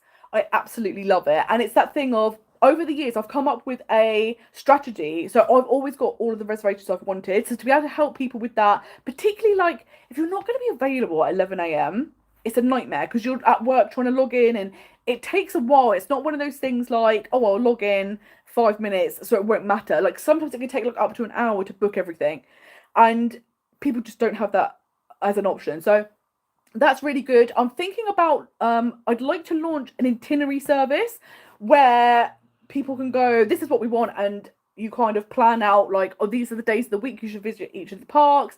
This is the day I'd recommend that you do that, and that's sorted for people, so they don't have to be personally like thinking, oh my god, what's the best day to do this, and how do I fit everything in? And then there's loads of other things. Something I would really like to do are like little workshops. So like an hour long, like online, like a Zoom thing where you have multiple people and each one could be focused around a specific topic. And then in that hour, you give loads of tips and advice and like maybe a little workbook that people can go away with. And then they fill that out and it's planned for them. I've always planned to do masterclasses. So there'll be like maybe a 3 or 4 hour in-depth kind of step by step, this is how you need to plan everything, and then packed full of tips and advice. And then obviously each one will be themed, one for like Disneyland Paris, one for Disney World, Disneyland. Again, you'd get like workbook, fill that out, and then your trip's planned. So there's still loads of avenues to go down, and I think that's the thing. I'd really like to have different products that are good for different people, because like I say, some people are really great at organising their trips, but they just want a template. Some people really want to do a face-to-face call because they want the tips and advice specifically for them. Some people just want an overview. So like a masterclass or a workshop could be really good for that. So it'll be great to kind of be able to get the tips and advice out to as many people as possible, because the whole reason I started Most Magical Guides was because I love the planning and it's such a big part of my trip. Like I really enjoy it. But I would go to Disney and every single time I'd meet people who didn't know you had to plan things, and they were having a good time, but they were like, oh, we queued for like 3 hours to get on this ride, and oh, we couldn't get any of the restaurants that we wanted, so we've just had quick service food. And I remember specifically meeting a couple who were on their honeymoon and they were having a good time, but they couldn't get any restaurants. They were queuing for ages, and I was just like, oh, it's such a shame, because even if you have like a few tips and advice, like I say, because 90% of people don't look anything up in advance. If you have a few tips and advice, you've got that massive advantage to really maximize your trip. And it's amazing how much a little bit of planning completely changes your trip. And then of course the thing that's good about Most Magical Guides as well is that hopefully it has different levels for people. So some people who just want everything planned for them, they can have that. Some people that want things tailored specifically to them, it's great. People that have kind of got it but need a little bit of assistance have it. So that's the plan for the future. Yes, Irish, you're so right. There's a lot of Stitch in Disneyland Paris, hardly any Pluto. And yeah, I personally don't understand the Stitch hype. I've never been a big fan of Stitch. But like Disneyland Paris is mad for Stitch. There is a lot of Stitch. But if you love Stitch, you're going to love Disneyland Paris. But yeah, it is funny how certain characters get more merch than others. And you're like, but I want this character. And yes, Guy, you got all of the reservations you wanted, which is fantastic. And yeah, it was so great because like dining is such a big part of any trip, specifically because kind of, oh, this is the cuisine we want, or the experience we want, or the character dining. So it can feel like a lot of pressure because you're like, but if we miss out on that, we're missing out on something we really wanted to do. So it's so great to be able to book and like get everything that everyone wants. And yeah, it's so great. And my dining reservations for Disney World open up in just over a week, and I cannot wait. I'm like, I've been waiting for 15 months for this moment. So I'm so excited. And yes, Jamie, you've booked your dining for January already. So if you are staying at Disneyland Paris, if you're at a Disneyland hotel, you could book actually 12 months in advance, which is fantastic. And I would say everyone, once they book Disneyland Paris, should book their dining reservations as soon as possible because they sell out very quickly. If you're staying off-site, it's supposed to be 60 days. I would say not all the restaurants go live at the same time. So sometimes if there's a restaurant you really want and you don't see it, just keep checking because it will eventually go live. It's not necessarily that it's sold out. It could just be it hasn't gone live yet. But yeah, it's so great that you've already got dining for January booked. And is there any restaurants you're specifically going to that you're very excited for? Because yeah, it's so nice, isn't it? When you're like, I've got the dining that I wanted and I know I'm going to have a great trip because of it. Yes, Berlin, you don't get it as well. Why is there so much Stitch in Paris? It's like absolute obsession. And I don't get it. I find him very annoying. I don't know why I like Stitch so much. And yeah, he's everywhere. You can't move for Stitch. It's very weird that Disneyland Paris have like gone overboard with the Stitch. So in Disney World, some of the restaurants I'm planning to book is I'm really excited to go to Shikisai, which is one of the new restaurants in Epcot. It used to be Tokyo Dining, but it's changed now. It's kind of like a Japanese tapas restaurant. Everything looks incredible, and there's so many options. Especially if you're vegan as well, there's loads of options, not like just one or two. So excited to try there. I'm gonna go to Garden Grill and Tusker House, which are two character dining meals I've never done before. So super excited to try them. I'm gonna go to some old favourites. So I'm gonna go for breakfast at Boma and go to Sonar because they're two of my favourite restaurants at Disney World. I'm also gonna go back to Sebastian's because that's like I think the biggest hidden gem restaurant in the whole of Disney World. The food there is unreal and it's actually quite a good price compared to other table service meals. So definitely doing there. I really want to go to Kona Cafe because last time I was there, it was closed for refurbishment, and they've got really interesting breakfast option, the Loco Moco, which sounds so good. So excited to try that, and I'm going to try and do a lot of quick service meals this time to kind of get a balance because I tend to do a lot of table service, and I'm like maybe I should try some more quick service meals. So I think that would be really great. And this year I've got the dining credit offer. And the good thing about being solo with the dining credit offer is the dining credits are for the room. So if you're the only person in the room, it's all for you. So I've got like $700 worth of dining credits. So that's going to help massively with the cost, which is so handy. Oh, and also the Turf Club. I've been there before, but a long time ago. And that's another like hidden gem restaurant. And their menu's constantly evolving. And again, it looks so good now. So I cannot wait. And Jamie said, I know you had a bad experience, but you wanted to try Pim Kitchen. So yeah, if you're not vegan, you shouldn't have problems or like allergies, anything like that. And yeah, I know a lot of people that absolutely love Pim Kitchen, and I think it's just that case of if you have intolerances or allergies, using the allergen menu as your go-to guide rather than the chefs. But everyone else seems to love it, so I hope that you have the best time because it is really fun how they have like the themed food. And yeah, I totally wish they'd kept the dining credit offer. The dining credit offer was much better. Like the dining plan, if there's lots of people in the room, can be better. If you're in a moderate or deluxe resort, if you're in a value resort, it's still not a good deal no matter how many people are in the room. But yeah, the dining credits offer definitely seemed a lot better. So I'm like, oh, it's such a shame. Like, it's going to definitely have a massive impact because I'm going from like $700 to it's like $26 a day or something in 2025. So you're like, oh, that doesn't cover much. That'll be mad. And Iris, it's great. You only booked 3 months in advance, but you got Waltz and Auberge de Cendrillon and Chuck Wagon Cafe. I've heard really great things about Chuck Wagon. It's one of those restaurants I've never been to, and I think it's because it's a buffet, and I'm always a bit like, oh, with the buffets at Disneyland Paris, just because I'm vegan, so they don't tend to have many options for the price you pay. But that's one that everyone says is great, and I'd love to hear your experience. But yeah, Waltz and Auberge will be amazing, and it's lovely when you get reservations that are hard to get, and you're like, brilliant, I've sorted them. We're just so good. And Sharon loved Chuck Wagon, so I'm so great. Yeah, everyone seems to say it's amazing.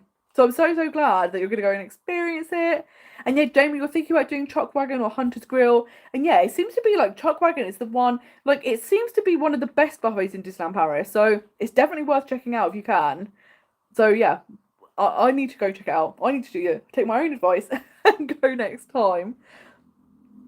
But yeah, I know you had a great question also about the Pocket 3. So I've got a new camera. I'll take the little guard off of it. But believe it or not, this is a camera. So like I'll turn it on so you can actually see this little bit here is the actual camera. And you can turn it around.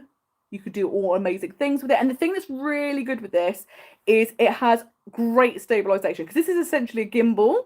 So you can set it up so that it will track your face so your face will always stay central.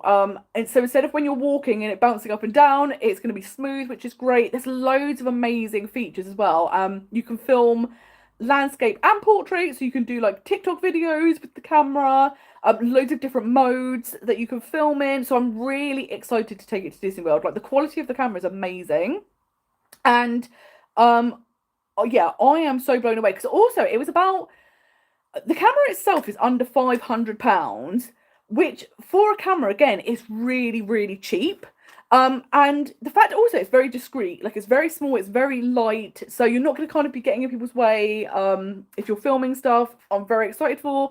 And then I also got they kind of call it like a vlogging package, so you get a little carry case, and I love like how small this is because this carries the camera, it carries the tripod, your microphone, you've got a wide angle lens, like everything fits in here.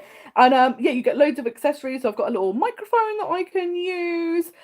You get 2 different battery packs. So the camera obviously you can charge, and then you get 2 extra batteries, so you're going to have loads of battery power. You've got a little tripod. What else have I got? I've got a little fluffy thing for the microphone. I've got a really small, it's so tiny, but you pop this onto the camera. I don't know if you can even see this because it's so small. But this is the wide angle lens. So if you ever need a wide angle lens, you can pop that on. I think this was about an extra £200, or maybe it was about £150 extra. But the fact that you get so many things, and like the microphone will be so handy. You also get this little cover so that you can protect the camera if you put it in your bag or your pocket or something. And I cannot wait. The quality of it is fantastic. I've already started filming the podcast with it, but I think I'm really going to get to take full advantage of it in the parks.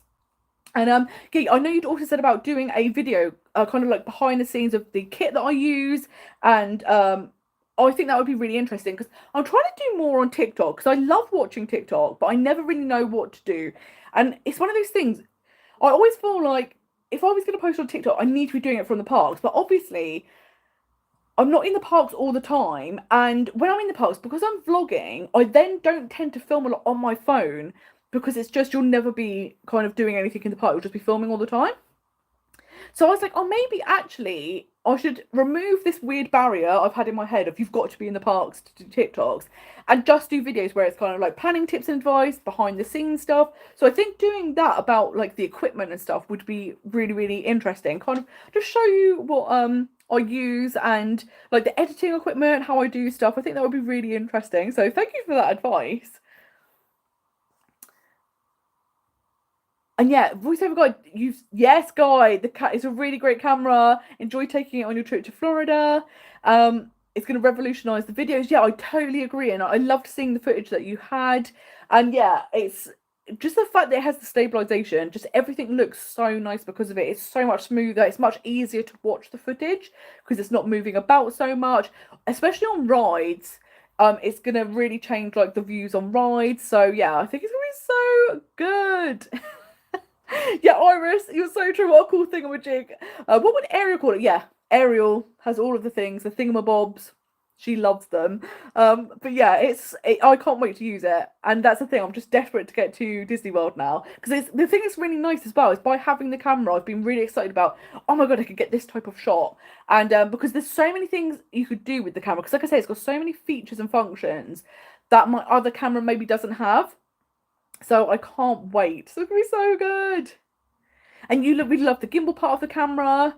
And yeah, when you watch vlogs, people have shaky hands, and it makes you feel sick, which I know a lot of people are the same, because like you say, it's that motion, isn't it? It's just like it does make you feel unwell. So I think this is going to be like a game changer, because just the footage is going to look so much better and smoother and not so sickness inducing, which will be great. And yeah, behind the scenes you would love to see, and really interested to see how vlogging works, because I think that's the thing. There's not a lot of kind of behind the scenes content of how people make their videos, or what goes into like planning your content and stuff like that. So I think that would be really interesting kind of share. And also like on Instagram, I've been trying to show more of like what I do day to day. Last week it was a bit boring because I was mostly sorting out my house, but I was like, oh, maybe it'll be interesting to show you how I plan my own trips, but also the stuff I do with my magical guides. And I think that'll be kind of really helpful to kind of see just an insight into that. So I definitely want to do more of the behind the scenes stuff because it's so much fun. And it's also just interesting because sometimes, like with Instagram, you're posting photos, which is fun, and maybe like a little caption or a tip underneath. But I think kind of doing like little videos behind the scenes and day to day, I think is really fun, and I think that'd be great for TikTok as well. Because like I said, I spend so much time on TikTok. I think, oh, well, you know, I've got 5 minutes before I need to do that thing. I'll just look on TikTok. 45 minutes later, I'm like, oh my god, I haven't done the thing. So I think, yeah, I think my thing was a mental block about I've got to film in the parks to do TikTok, which I don't think is the case. Because actually, a lot of videos I watch are people just in the or maybe doing their makeup, talking to the camera. So I think I've just created this thing in my head that isn't a thing. And yes, Irish, you're so right. The first thing you thought of when you got your new phone was better Disneyland pictures, and 100%. Like the phone when I came back from Disney World, my camera on my old phone started to develop an issue. So I was like, oh, actually, I've had this phone for quite a few years. It's out of contract. I'll do the upgrade. And the first thing was like, oh, which one's gonna have the nicest photos? So that's definitely a consideration. And let's have a look at this even more questions, which is so fantastic. It's so nice when people take the time to send the photos in, so the questions in. So thank you so much. This is a great question from Boy Who Has Everything, who is actually, I mentioned earlier, Derek had been to Shanghai and Hong Kong and was doing vlogs about it. And he is also a fellow vegan. So that's how we kind of connected with our love of Disney parks and vegan food. And he said, tell us your vegan story. And I think that's the thing. I don't think I've really ever mentioned it.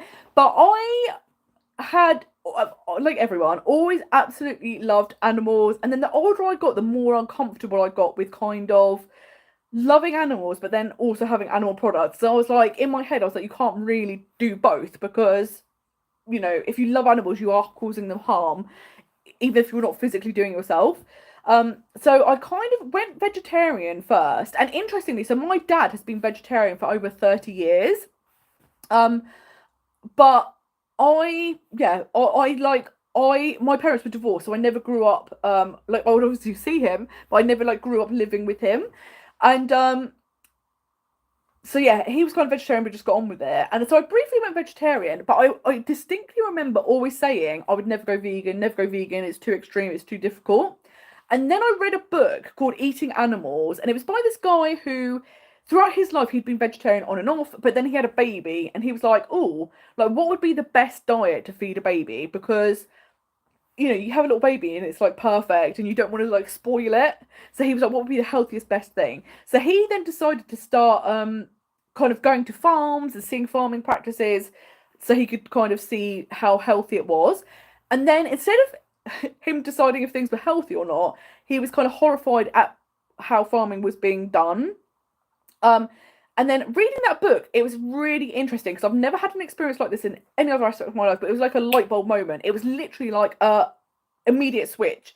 And all of a sudden, like animal products just didn't seem like food to me anymore. I was like, that's just not a thing. And because of that, I've actually never had cravings. I've never had that struggle. Whereas I know a lot of people, when they start transitioning to like vegetarianism or veganism, they're like, oh, I really miss this and it's really hard. Whereas this was such a profound switch in my mind that I've never had that. I've never once craved something, wished I could have it. And yeah, it was like an overnight thing. And literally the day before I'd said I would never go vegan. So I was like, it's so funny. And it's actually been much simpler than I thought. I think I was really lucky because I went vegan about 5.5 years ago. So I was coming up to veganism when actually it was starting to expand. So it's much easier to get vegan food in the UK. Supermarkets were stocking it. You could get it in restaurants. And obviously since then, there's been a massive boom. So now it's super simple in the UK at least. And yeah, so it's been amazing. And it's a cliched thing to say, but it's definitely the best thing I've ever done. And the only thing I wish is I'd done it sooner. Because also the thing that was weird is I did it for the animals. But a lot of the health issues I was having disappeared. and I didn't ever think of them as linked with what I was eating. And that blew my mind. And then obviously since then, you start reading books and finding out more about nutrition and stuff because you want to make sure you're getting everything you need in your diet. And I was shocked at how much your like illnesses are linked to animal products, because I didn't know that. It's just something we don't really get talked to about. So yeah, loads of the illnesses I was having disappeared. Like I had loads of problems with my gallbladder. Touch wood. Haven't had any problems ever since. Like I was having gallbladder attacks every 3 months. I was having to have paramedics out. I was like in absolute agony. Haven't had any since. Loads of like IBS issues, all completely resolved. My migraines got better. Like it was wild, the difference. So that was a lovely upside to it. And I was lucky as well. Like Disneyland Paris, obviously the pandemic happened, so I couldn't visit. But then once they reopened, they started offering the vegan options. So then it was much easier to eat, because before there was like a dry salad, potentially some fries, but they were perhaps done in a shared fryer. Whereas now pretty much all the restaurants have at least one option. So it's just got so easy. And like obviously Disney World and Disneyland is incredible. And that's actually the only reason I haven't been to the Asian parks yet, is it's much more difficult to eat there. Shanghai and Hong Kong, actually, not bad. You could absolutely get by. And the Derek said the food actually was really good as well. Tokyo is definitely much more difficult. So I'm hoping that whilst I'm saving, they'll maybe start offering a bit more.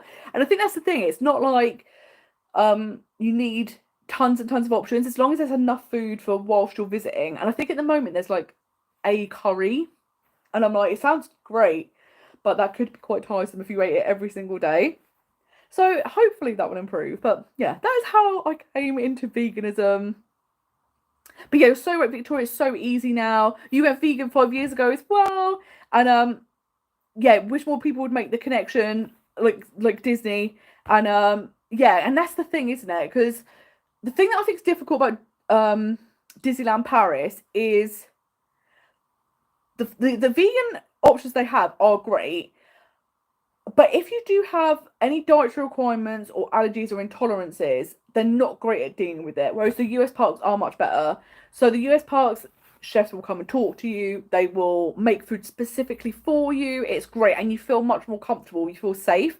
Disneyland Paris, if I'm ordering a vegan option, I feel fine. If I go to a buffet, and one of the reasons I don't go to buffets now is I don't feel safe. I don't feel comfortable. And I think it's because actually a lot of the food at Disneyland Paris is cooked off-site and brought in. So the chefs actually don't know what's in the food. So when you ask them, oh, is this safe for me to eat? They can say yes, because they are like, oh, it's carrots. Of course it'll be okay. But in actual fact, it's cooked in butter or whatever. And that's what worries me about Disneyland Paris. Like, if it's marked vegan, I'm comfortable. But if it's not, I'm always wary that you're being given the wrong advice. And it's that thing of, like, dairy. So I haven't had dairy for over 20 years anyway, because it always made me ill. But even if you don't get ill from it, is that thing of, I know actually, when I had the Pim Kitchen incident, I think it was the same trip that Ashley, who was here, she was also at Disneyland Paris at the same time as me, and they went to Casey's Corner and ordered the veggie dog, which is vegan, but it's cooked on a shared fry, so they don't market it as vegan, but all the ingredients are vegan. And she was actually given meat, and it's that horrible thing of, like, even though you haven't intentionally done it, you just feel awful. And I think it's really hard for people that maybe don't have that to understand why it's so upsetting, because it's just like, oh, but what does it matter? It's a thing. But it's really difficult. And I do wonder how Disneyland Paris deal with religious dietary requirements, if they would be more serious with that, or if they're also a bit laissez-faire. But yeah, Irish, you said you got to see a pig farm on a trip recently, and how the cows and calves are raised, and you never thought about it, but you started looking for better life labels in the Netherlands for animal products. And yeah, I think that's the thing. One of the things with like farming is that you don't ever really get to see it. And I would actually say there's a reason for that, because I think if a lot of people knew what actually goes on in farms, they wouldn't. And I think that's one of the reasons why, if you ever see a documentary about farming, it always comes from vegan activists and not farmers, because farmers don't want people to know. So like you say, if you ever get the opportunity to visit and kind of see farms and stuff like that, it's definitely great, because you kind of do get some sort of insight. But yeah, if people ever want to look, there are lots of, in fact, there's lots of good things on Netflix even. They have stuff like Game Changers, and these aren't ones where they're kind of going behind the scenes with farming, so they're not graphic, you're not going to see stuff. There are films out there if you want to actually see what's happening on farms. You can go and watch them. There's a film called Dominion, Land of Hope and Glory. And yeah, I think it's that thing. It's difficult because I feel like if people knew, at least they could make more informed decisions. And not just about ethics, but also about knowing what you're consuming. Because I think people see adverts and they're kind of like, oh, okay, like the animals are happy and this, that, and the other. And when you actually see the conditions the animals are in, and that they are, a lot of them are very ill, a lot of them are in very poor condition, and then that goes into the food chain, I think that should be a concern for people, because it's just like, what are we actually being fed? So yeah, it's always helpful if people have access to, with anything, isn't it? The more access to information you have, the better informed you can be about everything in life. But yes, Victoria, you're so right. Disney having animals as mascots and showing animals as characters, but then selling animal products in the parks can be confusing. And the thing I do find difficult at Disney is working animals. So Animal Kingdom is a different. It's difficult because in essence it is a zoo, but you can also see they aren't in cages. There is a big focus on conservation. And this trip, I actually want to do the Caring for Giants tour so that you can kind of get a better insight into how they are caring for the animals. But in the parks that aren't animal themed, so like Magic Kingdom, I don't really love seeing the working horses on Main Street, pulling the carts and all the people. And I get you've kind of got the charm of that oldie worldy stuff, but you have the stuff like the jail wagon I've been in. That's a hoot. And like you get like the little bus, and I think they could definitely keep that oldie worldy charm without having the animals. And it's like Epcot, I don't think they need the manatees and the dolphins and stuff. I think they could definitely move towards kind of phasing those things out, because you've got Animal Kingdom, it's a big focus on animals and conservation there, and I think that should be the park that you do it in, and then that you don't need it in the other parks, because it is just like, oh, it's so hot. Like, I don't want to see the poor little horsey dragging all these people around. It's so sad. But yeah, Jamie, as a vegan, as a non-vegan or non-veggie, you tend to eat more corn products than anything since I've been on a diet. Yeah, and it's interesting, isn't it? Like I think a lot of people now are starting to incorporate plant-based products, or more or just like more vegetables and stuff into their diet, because we're kind of like more aware of like the environmental impact, or like you say, health wise. So I think you are seeing more people, and I think that's something Disney are trying to target, because a lot of the parks are moving to like faux meat, so like Beyond Burgers, Impossible Meat, stuff like that. And I think they're trying to do that so that people who are maybe trying out meat-free days or stuff like that have the option. Because I know like a lot of people that are vegan are like, oh, actually I don't want to eat like fake meat, because some of it's very realistic. And you're like, oh, I know when I went to Disneyland Paris and I went to Silver Spur Steakhouse, and on the menu it's a vegan skewer, and it just said onions. It basically listed a lot of vegetables that were going to be on the skewer. So she brought it out, and there was like meatballs and sausage, and I was like, is this right? She was like, yeah, it's definitely vegan. I was like, okay, maybe it's vegan meat. And then I tasted it, and it was so realistic that I had to call her over again. I was like, oh no, I definitely think this is meat. I definitely think this is meat. And then she got the menu, and she was like, actually, like on the menu, there's no skewers, there's no there's no dishes like this that are meat, so we can't mix it up. And then I felt bad, because I was like, I don't want to imply that she's a liar, because twice now I've gone, this is the wrong meal. But it was so realistic, which obviously, if you're thinking about like just trying it out or having some meat-free meals, that's great, because you're not having to like learn loads of new foods or ingredients that you're not used to. But yeah, some of the options now are so realistic. The one thing I'm obsessed with is Just Egg. Every time I'm in America, I try and get it as often as possible, because it's incredible. And I don't know what we have to do to get it here, but it's so good. Like, you literally can't tell the difference. It's unreal. And yeah, Jamie, you've lost close to 2 stone in 40 days. That's wild. That's so impressive, just by subbing meat out. Yeah, and it's crazy, isn't it? Far less tired. And interestingly, Peter, if you've seen any of my Disneyland Paris vlogs, I've done a few trips with Peter, and he recently signed up to have a personal trainer. But the person he signed up with just happened to be vegan. So the diet he puts all of his clients on are plant-based. So Peter's had to switch to plant-based for this. And he's been doing it for, I would say, just over 2 months now. And he's lost 3 stone. So like you say, it's absolutely wild, isn't it? The difference. And like you say, more, he said the same thing, less tired, more energy. And I found the same, which was interesting. Because again, I did it for the animals. So I wasn't ever thinking about like health or like stuff like that. So it is mad when you kind of feel a difference because you're like, it's like I say, I don't think we're ever really taught much about our food and like the consequences of what we eat and stuff like that. So it's really, really interesting. And I think we are seeing that more. Like, obviously, there's a lot of conversation now about highly processed foods and ultra processed foods and like the impact that's having on human health.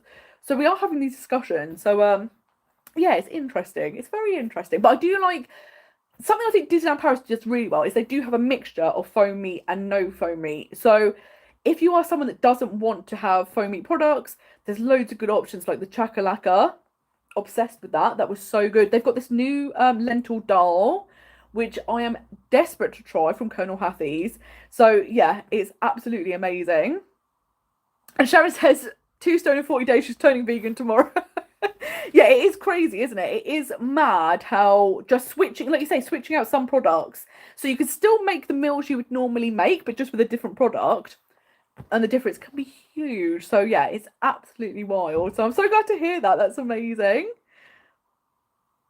And yes, Victoria was so right. Peter's going to go back to Disneyland Paris in September, which will be so fun. He's just bought the Disneyland pass because he was umming and ahhing about it. And now that he knows, because he didn't know when he was going to go back, so now he knows, he's like, right, I'm going to go for it. I'm getting the pass, I'm doing it. So that's very exciting. But I've still got even more questions, which is fantastic. One of the questions, which is really interesting, is how do you achieve self-motivation now that you're self-employed and working from home? So the interesting thing is, so I've been working from home for the past 12 years, and I actually found that it's hard to switch off from working from home. And I think that's also because I live on my own. So if maybe I had a partner or kids, you would know now's the time to switch off. Whereas where I don't, I'm like, oh, I could just carry on doing that, or I could do a bit more.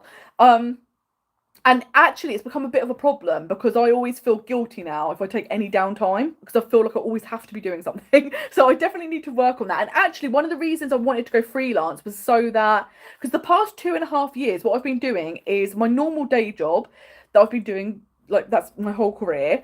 And then like from like 6 o'clock in the morning till 9, I'll do most magical guides. Then in the evening, I'll do most magical guides. And it's a lot. It's a lot. And it's like I say, I find it hard to switch off. So going freelance, I think it will give me a better work-life balance because I'll be able to manage my time better and what I'm doing. But the motivation part, I think, is really difficult because I'm someone that works well to a deadline. So I write articles about Disney. That I'm absolutely fine with because I know I've got a deadline to send it to the person. Other stuff where it's stuff like at the moment I really want to update the templates to make them digital. It's going to be a really big undertaking because basically I have to make everything from scratch again. And it's one of those things of because you don't kind of have a deadline, it's so easy to keep putting it off. And again, that's something I think what I need to do for that is to start working in a different way because obviously for years and years and years I've been working in a very specific way. And I think if I shake up the routine and do things differently, that will help you get into a new mindset. But I think you kind of have to try and either set deadlines for yourself, although even if I do that, I'm not very good at sticking to them because I know I've set it for myself. There's no real consequence. So maybe it could be setting a consequence. Or the thing I will tend to do is have some things on my to-do list and I'll set a timer for like 20 minutes. And I'm like, even if I just do that for 20 minutes, that's all I have to do. But the thing is, once you actually start a task, you tend to get into it and you want to keep going and going and going. And I think that's one way to kind of self-motivate is set yourself just a little amount of time to do. And then if you're not in the mood, you're really not feeling it, you do your 20 minutes, you know you've made some progress, and then you can carry on. But I think it's also just, earlier this year I did a course that was kind of all about mindset and stuff like that. And I think that's really helped because it was kind of talking about like it's one thing to set goals, but you really need to take action. And in my mind, I'm always thinking about taking massive action. You've got to take action. And I think that does help. And yeah, Jamie said you're on a crazy strict diet and you're being super motivated, which is a first. And yeah, I think that really helps, isn't it? I think weight loss is so hard and there's so many factors that really impact it. But like you said, when you're like really in the zone, it's great because you're just so motivated to do it. So I'm so glad, and like the results you've had is incredible. And yeah, Guy, you're so right. Working for yourself, you do get carried away, and you're literally working whilst listening to this. And that's the thing, isn't it? It's hard to switch off because you kind of think, oh, but I could just do that now, and like, oh, I could do it tomorrow, but if I could just do it now and get it done, and yeah, it is really, really hard. But yeah, Victoria, it's good that you could be that disciplined. I would constantly be distracted by doing things in the house and never finish a job. And yeah, I think that's one of the things I do like is that if you need to do like the washing, you can just go into the kitchen and put the washing machine on. So it is nice to have that. But then it's the problem of the hours that you should be resting. I just constantly feel like I should be doing things, which is something I want to break out the habit of. And I think going to freelance is the way to do that, because what I can then do is the hours that I've been doing my day job, I can actually just focus on doing most magical guides, and I'm probably going to do something like virtual assistant work so that you've got something coming in whilst you're building up most magical guides. But you're going to be able to do that in those set hours. And I think time blocking helps as well. So I have like I've got loads of lists, love a list, but I have this like thing that I got off of Etsy, and it has like your day, and it has it like broken down by hour, and then like another section for your like must do's, and another section for like what you'd like to do, like nice things for yourself. And being able to go right from this time to this time, that's what I'm focusing on. I think that really helps because I know then I only have to do that thing at that time, and then once I've finished it, I don't have to go back to it. And I think that will help. Yes, Serena, you're so right. You forgot to talk about our hour-long chats where you have to listen and reply. This is the thing. I'm a big voice note person. I love it, and I do apologise because some people will message me on Instagram and I voice note them back, and then I'm always like, oh, I forget that some people might not like voice notes, but I find it so convenient to do a voice note. But me and Serena voice note each other, and they've turned into podcasts. And it's so easy to do, isn't it? Because you start talking about a topic and then you think of something else. And like you say, you then have to sit down and think, right, I've got to set time aside so I can listen, but then reply as well. Because if you don't reply when you've listened, you don't remember it. So that's so true. And yeah, am I watching any good TV shows at the moment? What have I been watching? So I have had a trial for Apple TV. So I've been trying that out. I've been watching it's called Shining Girls, which is kind of good because it's kind of like a crime program, but it's also a bit like spooky sci-fi. It's kind of about a serial killer, but he time travels. But it's very interesting. It's all kind of about a journalist and one of his victims trying to piece it all together, which is very, very good. I've been enjoying that. What have I been watching on Netflix? I've just started watching, maybe there's a running theme here. I've started watching My Roommate from Hell, which is all about people who've had hellish experience with their roommates. I am full-blown obsessed with Below Deck. I do love a bit of trashy reality TV.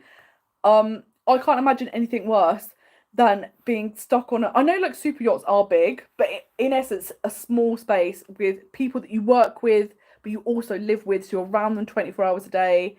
You potentially have quite demanding guests, but I love seeing all the drama.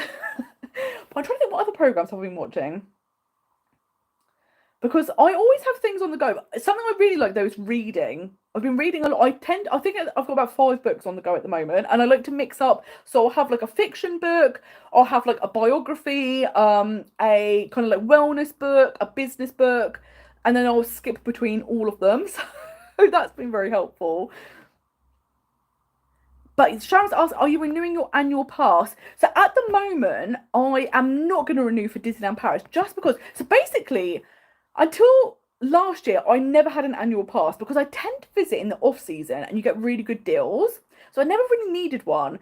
But last year, because I'd had 2 trips with Peter booked and he'd booked the hotel with his annual pass, so you get a really, really good hotel rate, but you don't get your tickets included. And I was going to have to buy my tickets, so it worked out cheaper to get the annual pass. And the annual pass I thought was good. when they switched to the Disneyland pass, I was like, they've taken away like 90% of the benefits and increased the price by like €200. And like for me, I love staying on site. And the new Disneyland pass, really the only way to make it work is you always have to stay off site.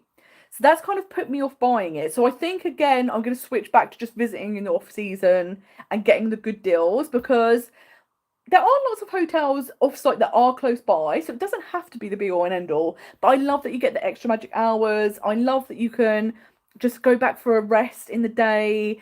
You've got the characters in their costumes themed to the hotel. So it's such a big part of visiting that I would really miss that. So I'm so sad they got rid of that. But yeah, I'm not.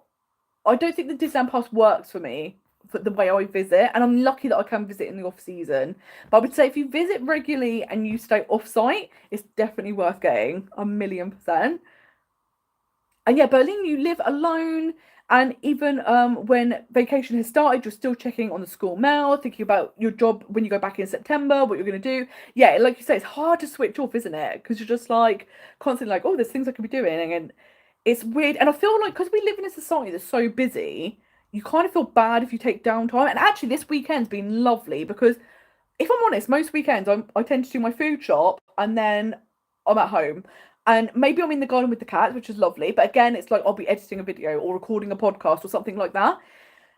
This weekend just had such fantastic days. So yesterday, Ellie from Ellie and Mitchell came to Portsmouth. Me and Ellie also do voice notes all the time, and we are really, really good friends. She came down for the day. We did some yoga on the beach, and bless her, the yoga on the beach started at 7 a.m. She got in her car. She started driving at 4:30 in the morning to come and meet, and I'm like, that's so sweet, bless her.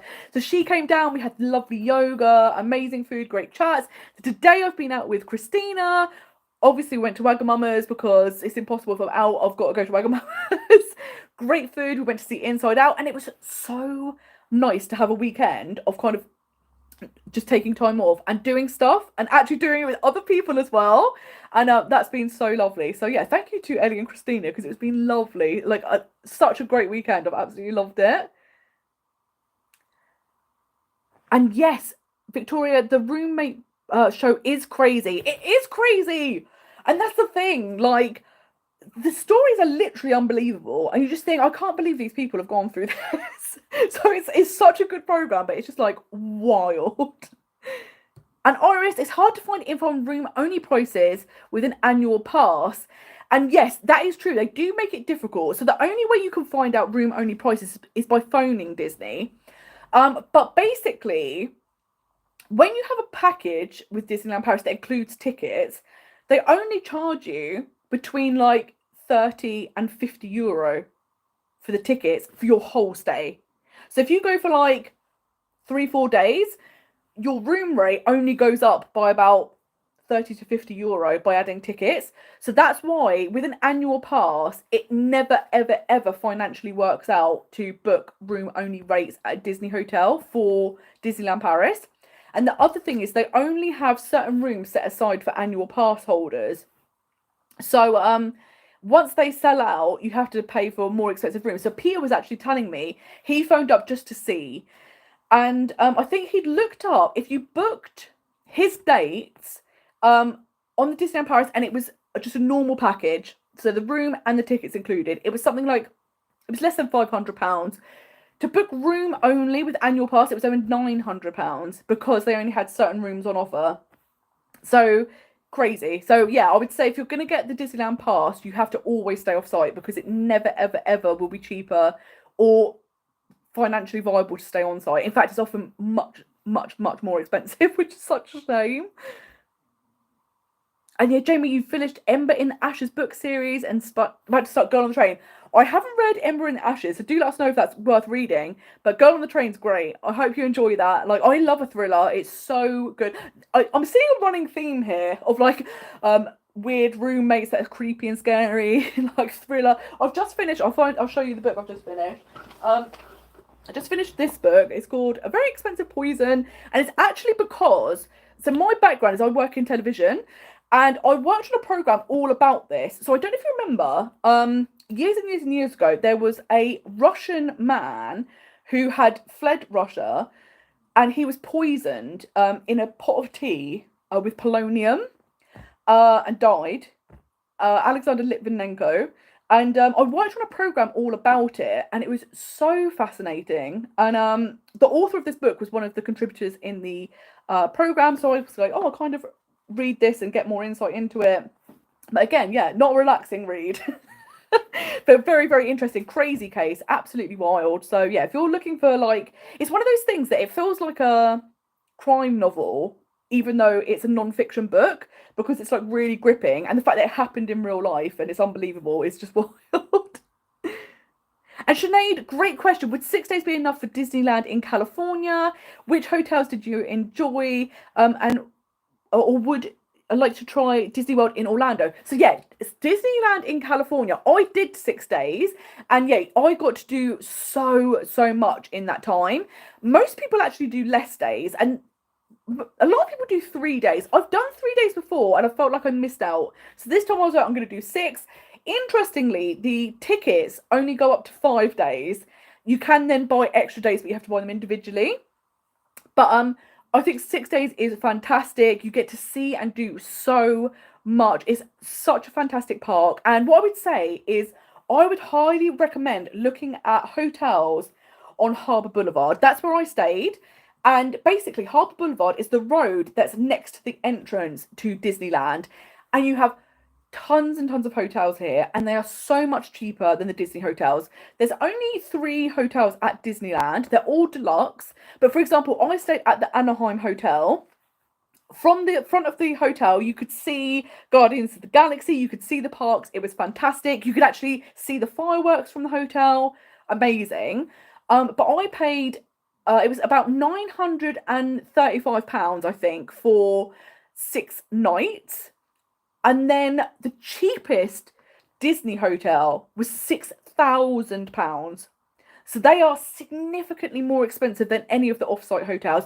My hotel wasn't the most expensive hotel, but it also wasn't the cheapest.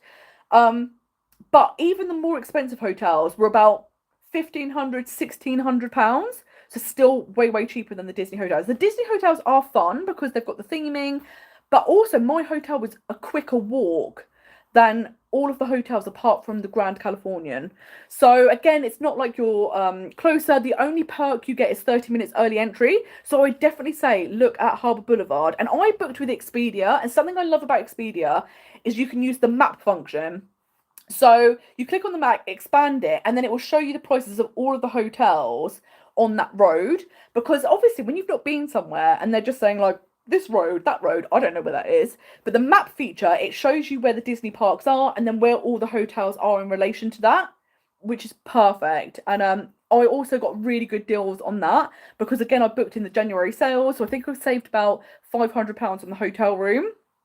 So really good. But I loved the Anaheim hotel. It's actually, I think, the oldest hotel in that area. It was built specifically for the opening of Disneyland, so it's still got that like motel vibe, but they've updated it so it looks like that like retro vibe but modern. And loved it. The staff were incredible, and the fact that you were literally like, you just crossed the road and you were at the entrance was fantastic. So definitely recommend that hotel. And yeah, Disney World, absolutely like obsessed with Disney World. It's definitely somewhere I think everyone should experience at least once, because it's the most comprehensive out of all of the parks. It's the most like over the top. You've got the most there.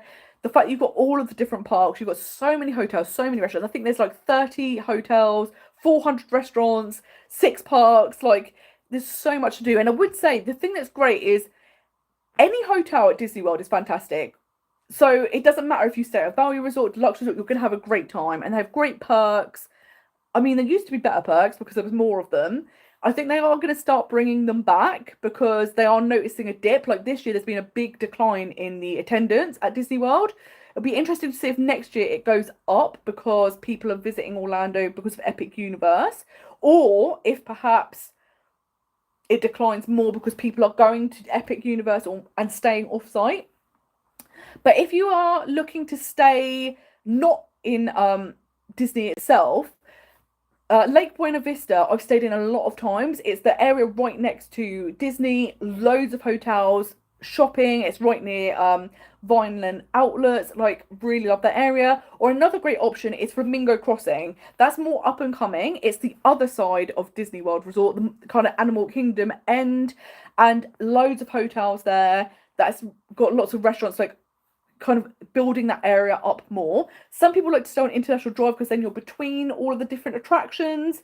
But I do like that there's so many options. So whatever you're looking for, you'll be able to find. If you want a villa, because there's lots of people, it's good. I would say if you're staying offsite, check out the hidden costs, because sometimes you'll have resort fees, you'll have deposits that need to be taken, you'll have parking fees, and once you add them up, sometimes it can work out the same as staying on site at Disney. So, like that we were saying earlier, always check, do a little price comparison, and then you'll get the best price for your holiday, which is great. Thank you so much, Iris, for joining us. It's so lovely to speak to you. Yes, Sharon. Oh my god, the up cushion. It's so cute. I got this from the Disney store, and I think it's one of my favorite things I've got. It's massive. It's really, really big, and I love that it's got the like little fluffy bits that are the balloons, and it's so cute. And yeah, the Disney store. I actually had to stop going on the Disney store website because every time I go on there, I'd see things I wanted. So I have to like kind of limit myself now. And Jamie said, Ember in the Ashes is a fiction book. Feels very Roman, has Middle Eastern influences. That sounds very interesting. Great mix of things.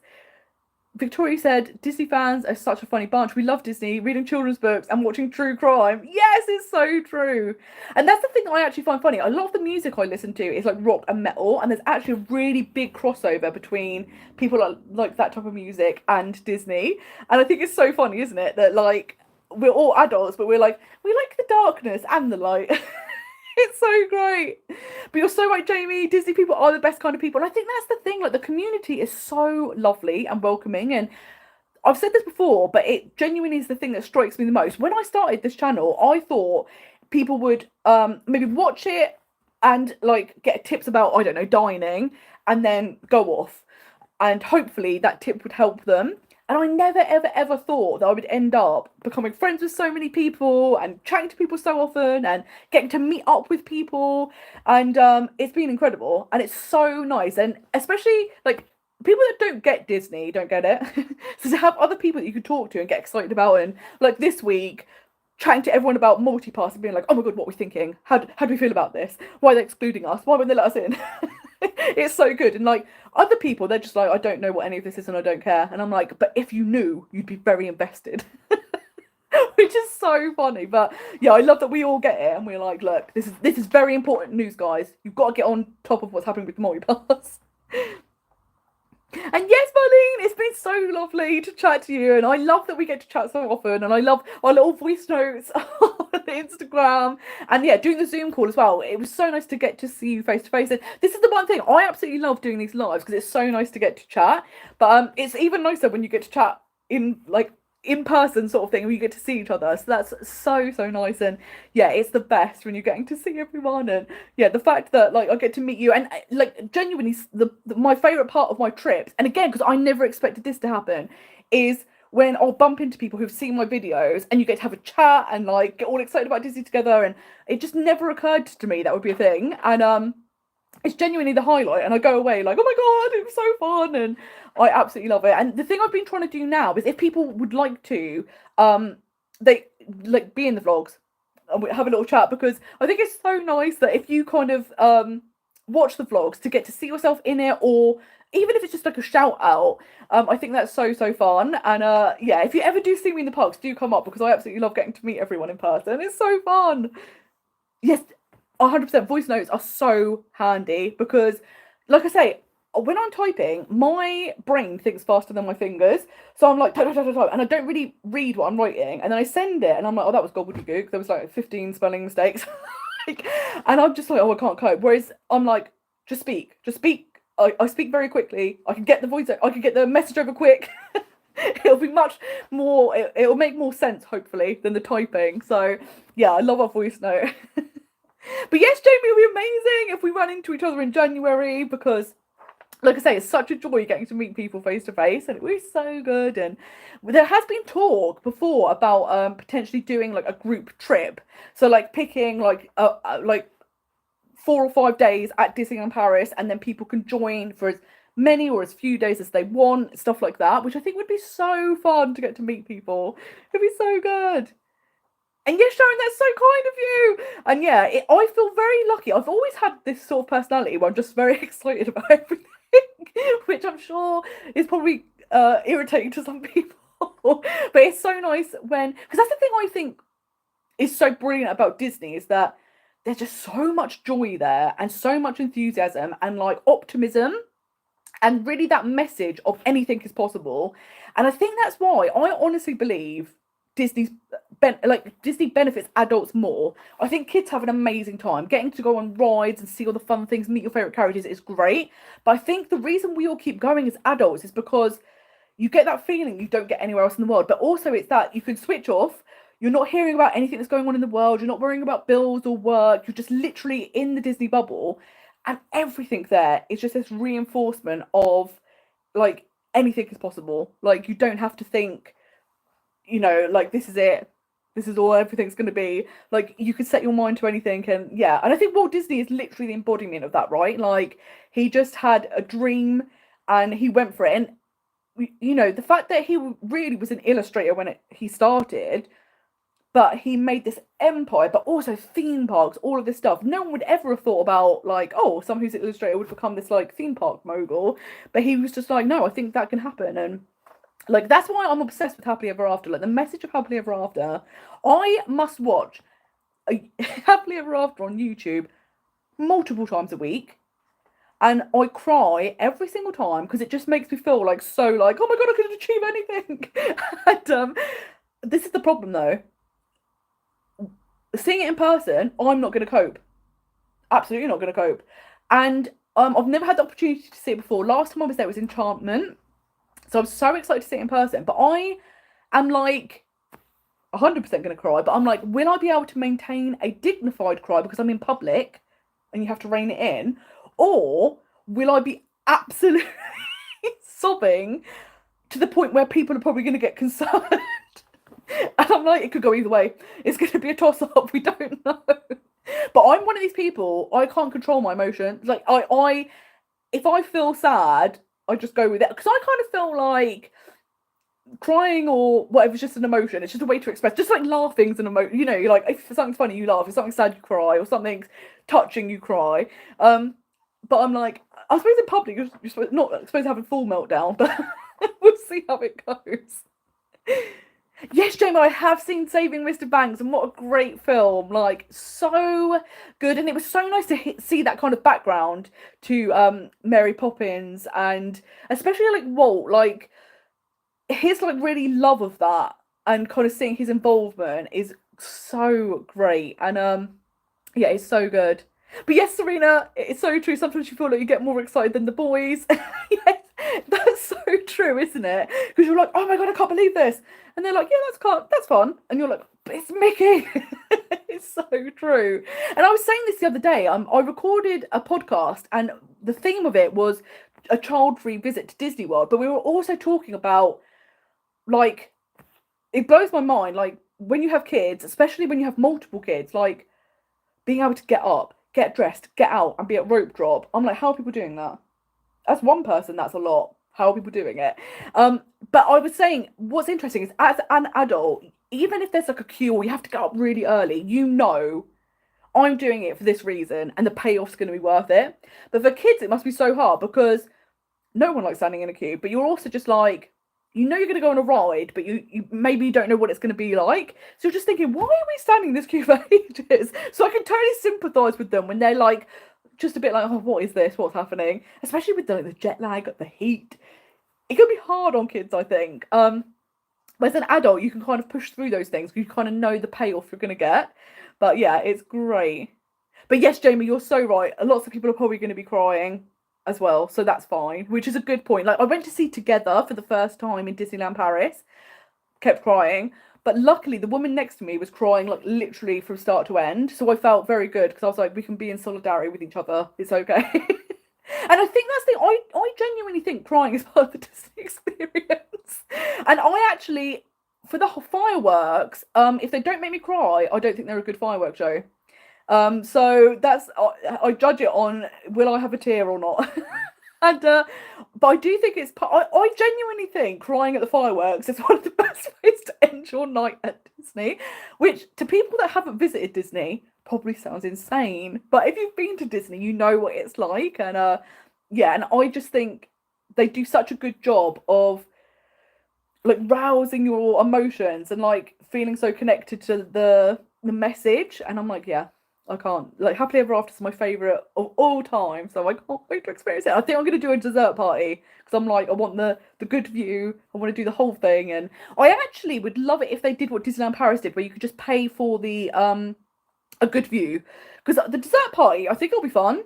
I loved it in Disneyland when I did it for World of Colour, but I'm not fussed either way about the desserts, honestly. It's more for the view and the experience. So I love that at Disneyland Paris they do it where you can just pay for that and you don't have to have anything else. And it's actually really reasonable. Disneyland Paris is like €19 or something, which is fantastic. Which is much cheaper than the dessert parties, which start from about $99. So yeah, but at least you get some snackies, which is good. Hi Ben! Are you working on any collab videos with any other YouTubers? My girls, 8 and 15, love watching your adventures. So the interesting thing, this is the thing that I've absolutely loved. And again, this wasn't a benefit that I thought about, but doing the podcast has been so fantastic. And getting to collaborate with people and share their experiences and their tips and advice has been wonderful. And I'm so excited for the future episodes because there's going to be some really amazing guests next Sunday. I think people are going to be so excited for the guests, so I can't wait for that. And I would love to do more collaborations because it's so fun. And one of the things that I've obviously just done a podcast with Princess and the Bear, and I've been following them for years. Like their tips and advice have changed my trips to Disney because I know where the good restaurants are, right? I don't waste time ever going to the bad restaurants, which is great. And they've talked about we can meet up when I'm out there, and I'm so excited to finally get to meet them after all this time. And so I'm hoping that they will probably pop up in the vlogs for this trip, which will be lovely. And yeah, I think it'll be so fun because it's like you say, it's such a lovely community. That it would be great to kind of do more collaborations, and yeah, it'll be so good. And like I say, me and Christina talk all the me and Christina met up today. Me and Serena are doing our voice notes all the time. Me and Ellie meet up. So there's definitely opportunities to do more collaborations. So yeah, we need to do it. But yes, Serena, the show made you cry so much. Like yeah, Together is amazing. I think it's my favourite show I've seen in any Disney park. It's so well done, like such great innovation, and absolutely loved it. It was so good. So if you are in Disneyland Paris and you have the chance to see it, do, because it's wonderful. And in fact, I think every show in Disneyland Paris is amazing. That's something they do really, really well. And there's like 6 shows that you can see, and that's not including like the parades and the fireworks. That's just shows, which is amazing. And 5 of them are in the Studios Park, which is great. So yeah, don't skip over them if you can see them. They are well worth the wait. And Victoria, did you know about the history of the Disney family? I heard the other day about the family crest, which is on the flag at the top of the castle at the beginning of the films. That's a great little tip. I did not know that. I did know that there's a village in the UK called Disney, and apparently the Disney family have ties to it. So I'm like, maybe we need to do a day trip there. But the biography I'm reading at the moment is Walt Disney. So I'm hoping I'm going to find more out about that. But that's great. And I do love that you have all these little touches. And something I really like about the parks is how Walt obviously wanted to create somewhere that families could visit. So, you know, he used to take his daughters to fairs, but it was always like the kids would go on the rides and the parents would just sit. And he wanted something for everyone to enjoy. But I love that. Like, I am obsessed with the Disney Railroad. And I think it's because Walt Disney loved trains. Like, he started out working on trains. He had family members that worked on trains, and then in his garden he had a like model railway, but you know, like those little ones that you could sit on and ride, and it would go around his garden. And then all of the trains in the Disney parks are full scale versions of these trains that Walt Disney had built for himself in his home. And I just love that they've took that passion of his into the parks. And like, I am fully obsessed with the railroad. I was never that interested in trains, and then I did an article about it, and I was like, I'm obsessed now. And they used to do a tour of the trains in Disney World, and they've stopped it, and I'm like, please bring it back because I desperately need to go on that.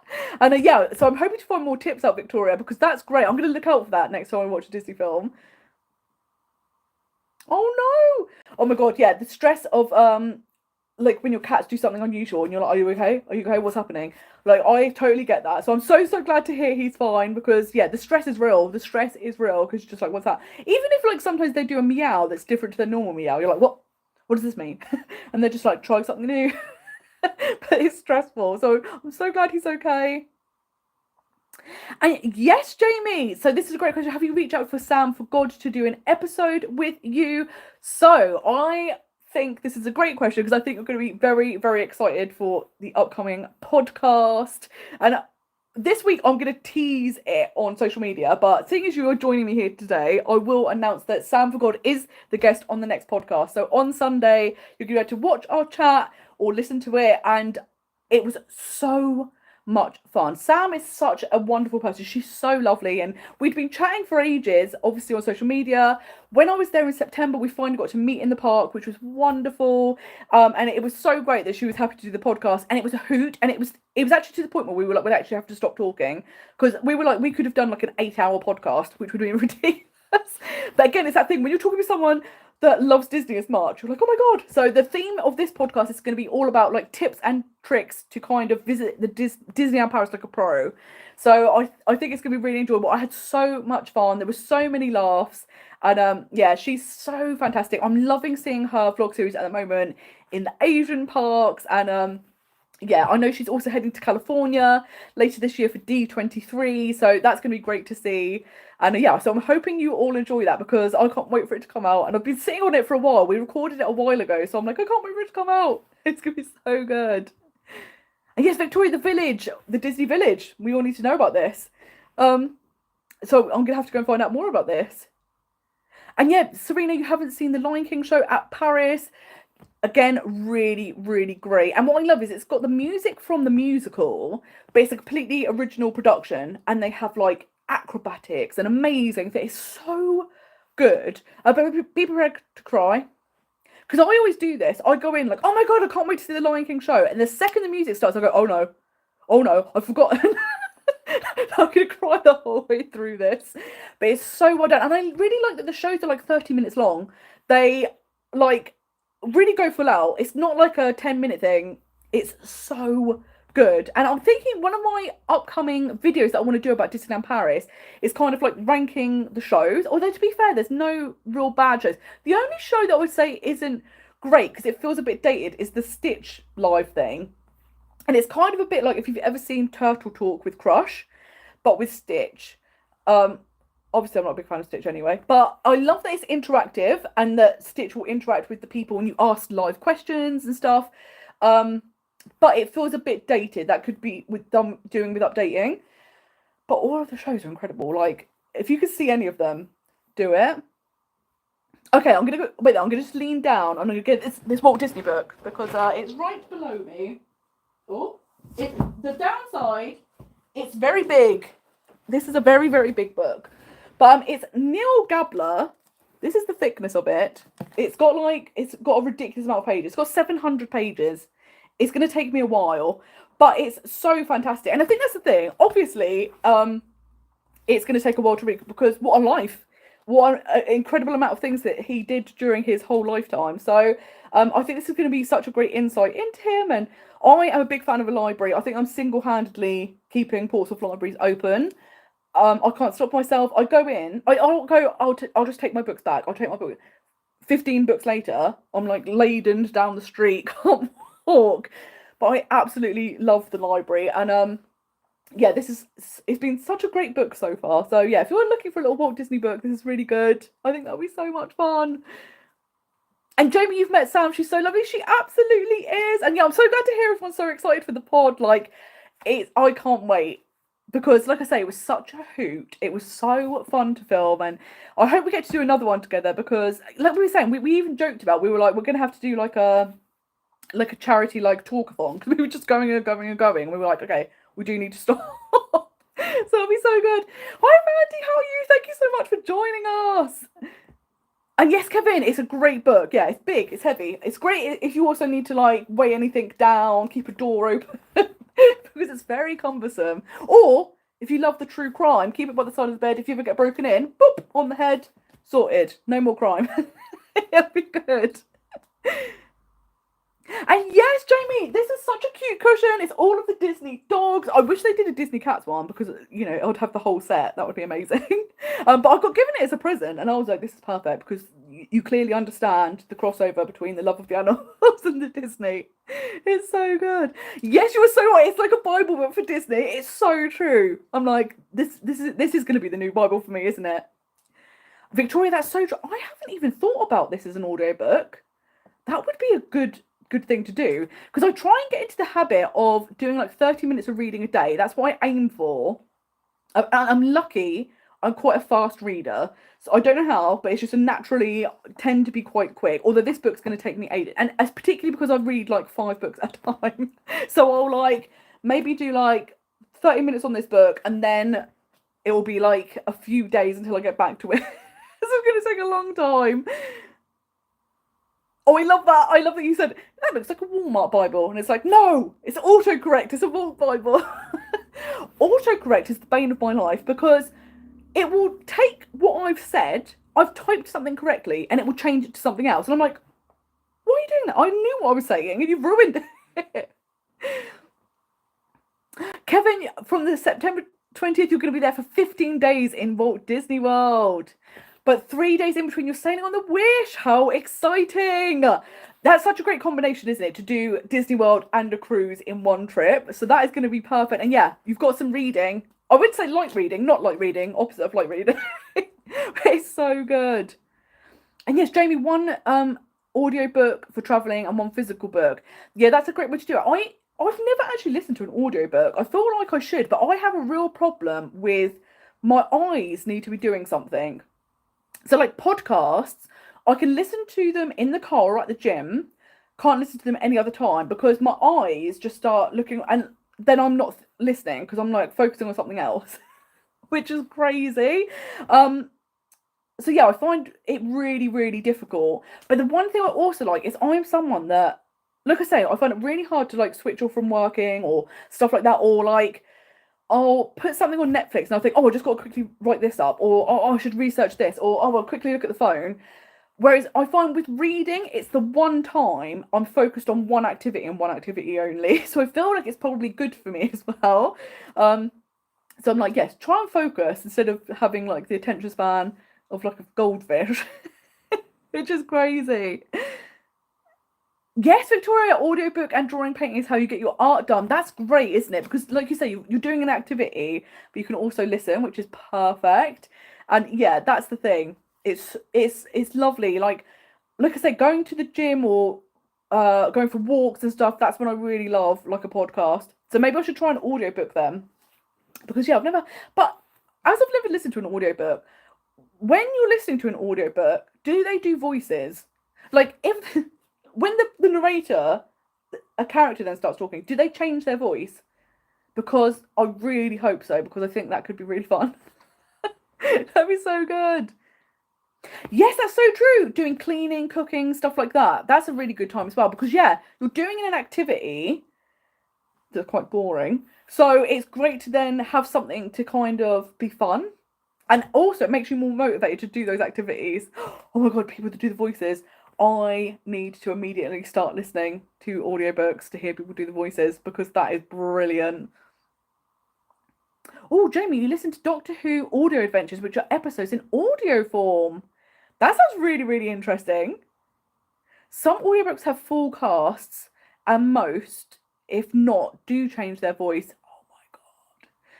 Randy says the Harry Potter narrator was the best. I think it was Stephen Fry, I think. So, maybe I should try and... I love going back to the Harry Potter books and the film. So probably once a year, maybe that's too often, maybe once every like year and a half, I'll go through and read all the books again and then watch all the films again. But maybe this time I should listen because that would be brilliant. And oh my god, their voices. If Stephen Fry is doing voices, I'm listening to it tonight. And Victoria says, yes, some voice actors change their voice. List the free ones that you can download from the library. I didn't even know libraries you could download. So I need to look into this because I love the library. And if they're also going to give you audiobooks, this is a win-win. Yeah, Serena, you're so right. Always cleaning and listening because it keeps you going. That's so good. Oh my God. The narrator of the Harry Potter audiobooks in German changes his voice. And when Fred and George talks, you hear his voice doubled. That's amazing. That's so cool. Yeah, I think I need to the gateway into audiobooks. I need to go on Harry Potter because this sounds like it's going to be amazing. Yeah, I love that, Randy. Stephen Fry taught you how to pronounce Hermione. Yeah, and it must be interesting, isn't it? Because there'll be some words as well that English and American pronunciation will be different. I know even like the book titles are different. So that must be really interesting to listen to the audiobooks. Jamie said one of the best books you've heard on audio is Sadie. It's a full cast audio, but it's told like a true crime podcast about a missing girl. Well, this sounds like it's right up my alley. That's so good. This is something that I should have mentioned earlier. One of the TV programs I'm obsessed with, and it's coming back in August, is Only Murders in the Building, because it's that perfect combination of, like, mixture of people listening to a crime podcast and then like living in the crime. It's so good. Oh, and Jamie, Daisy Jones and the Six is good because that's a full cast but told in interview format. That's really interesting because I've got that book on my Kindle and I haven't read it yet. So maybe I should also try and listen, or maybe listen instead of reading. That would be so good. Yes. Oh, I say Hermione. Am I pronouncing it wrong? Oh my gosh. Oh my god. This is when I'm going to learn. I'm pronouncing this completely incorrectly. It's amazing. But yeah, I think, yeah, I love the Wizarding World, so I'm really excited to see what the Ministry of Magic is going to be, because I'm like, what could it be? I think I've started to see some aerial photos of people, I think, flying drones over. So we're kind of getting a glimpse, but I think that's going to be really interesting. Yes! This is such a good point. Characters do have different names in different languages. Yes! And this is the thing. I was so excited about this. When I was in Disneyland Paris with Peter, he went, oh, look, there's a Moana spirit jersey. And I said, check if it's Moana or Vaiana, because I know a lot of European countries that it's Vaiana. And it was Vaiana. And I was very excited because I was like, to me, that feels like a rare piece of merch because I'm like, oh my God. Whereas obviously in Europe, that's really common. And I find that fascinating. One of my favourites is Captain Hook in French is Captain Crochet, which I think is hilarious because he doesn't sound frightening. He sounds like a nana, and I love it. And I'm like, he needs to be Captain Crochet all the time. But yeah, absolutely love that the characters have different names. Am I right in thinking that Chip and Dale are Tick and Tack? Like, I know that people have different names. I think in France they are, but I love that even like there's just all different names all across the world. Like, so it's great to hear what people call characters in different countries. And something also I love related to Harry Potter is the house names in different languages are brilliant. It's so funny. But yes, Daisy Jones is amazing, and the Amazon adaptation is great as well. Yes, because obviously it's the program as well, which is so good, and it's got Elvis's granddaughter in it. Yeah, I need to check all these things out. I need to get on it. Huey, Dewey, and Louie are Tick, Trick, and Track. Oh my God, I love that. Chip and Dale are Chip and Chap. I love Chap. That's amazing. I also feel like in Britain, because we use the word chap, we should be calling him Chap. I absolutely love that. This is a weird tip, and I'm pretty sure because talking to Disney people, you probably know. But I worked in the Disney store, and one of the things they taught us in our training was how to tell the difference between Chip and Dale. And the official rule that you get taught if you work for Disney is that Chip has a chocolate chip nose, so he has the brown nose. So therefore, Dale, Chap, has a red nose. And I was like, that's very helpful. So, you know, now whenever you see them, you'll just think chocolate chip nose. That's Chip. It's fantastic. Yes, Tick and Tack. Oh, I love this. That's such a good point. I'd never considered that Chip and Dale is so close to the Chippendales. And like, that's Such a good point. Well, that's also an interesting thing of why some names are changed in certain countries, because we're all adults here, so I'm sure this is okay to mention. But apparently, one of the reasons that Viana is said in Europe instead of Moana is there was a very, very famous Italian porn actress called Moana, and Disney didn't want people to look up Moana and accidentally get this lady's former work. So apparently that's why her name is Viana. So I absolutely love that. But I'd never thought about Chippendale is like the Chippendales. That's all I'm going to think about when I meet them now. That's amazing. I love that this is how we all know Chippendale apart. We're like brown chocolate chips. It's so perfect, because otherwise it is really hard to tell them apart. There must be other features, but I'm like, I only know the nose. That's what I'm looking out for. It's so good. And I think they're such fun characters to meet. Like, to be fair, I don't think there's any characters I've met that haven't been fun. But like I said, I think it's amazing how they have such personality and such distinct personalities, even when they're fur characters. And it blows my mind how they do it. The only thing that freaks me out, and I think this is just like a weird thing, is I don't like sometimes, like when you meet Minnie Mouse and you hug her, she does this like kissy noise, but it's like right in your ear, and I'm like, oh, and I can't cope. I really dislike that, and I think it's just like I have a weird thing about certain noises.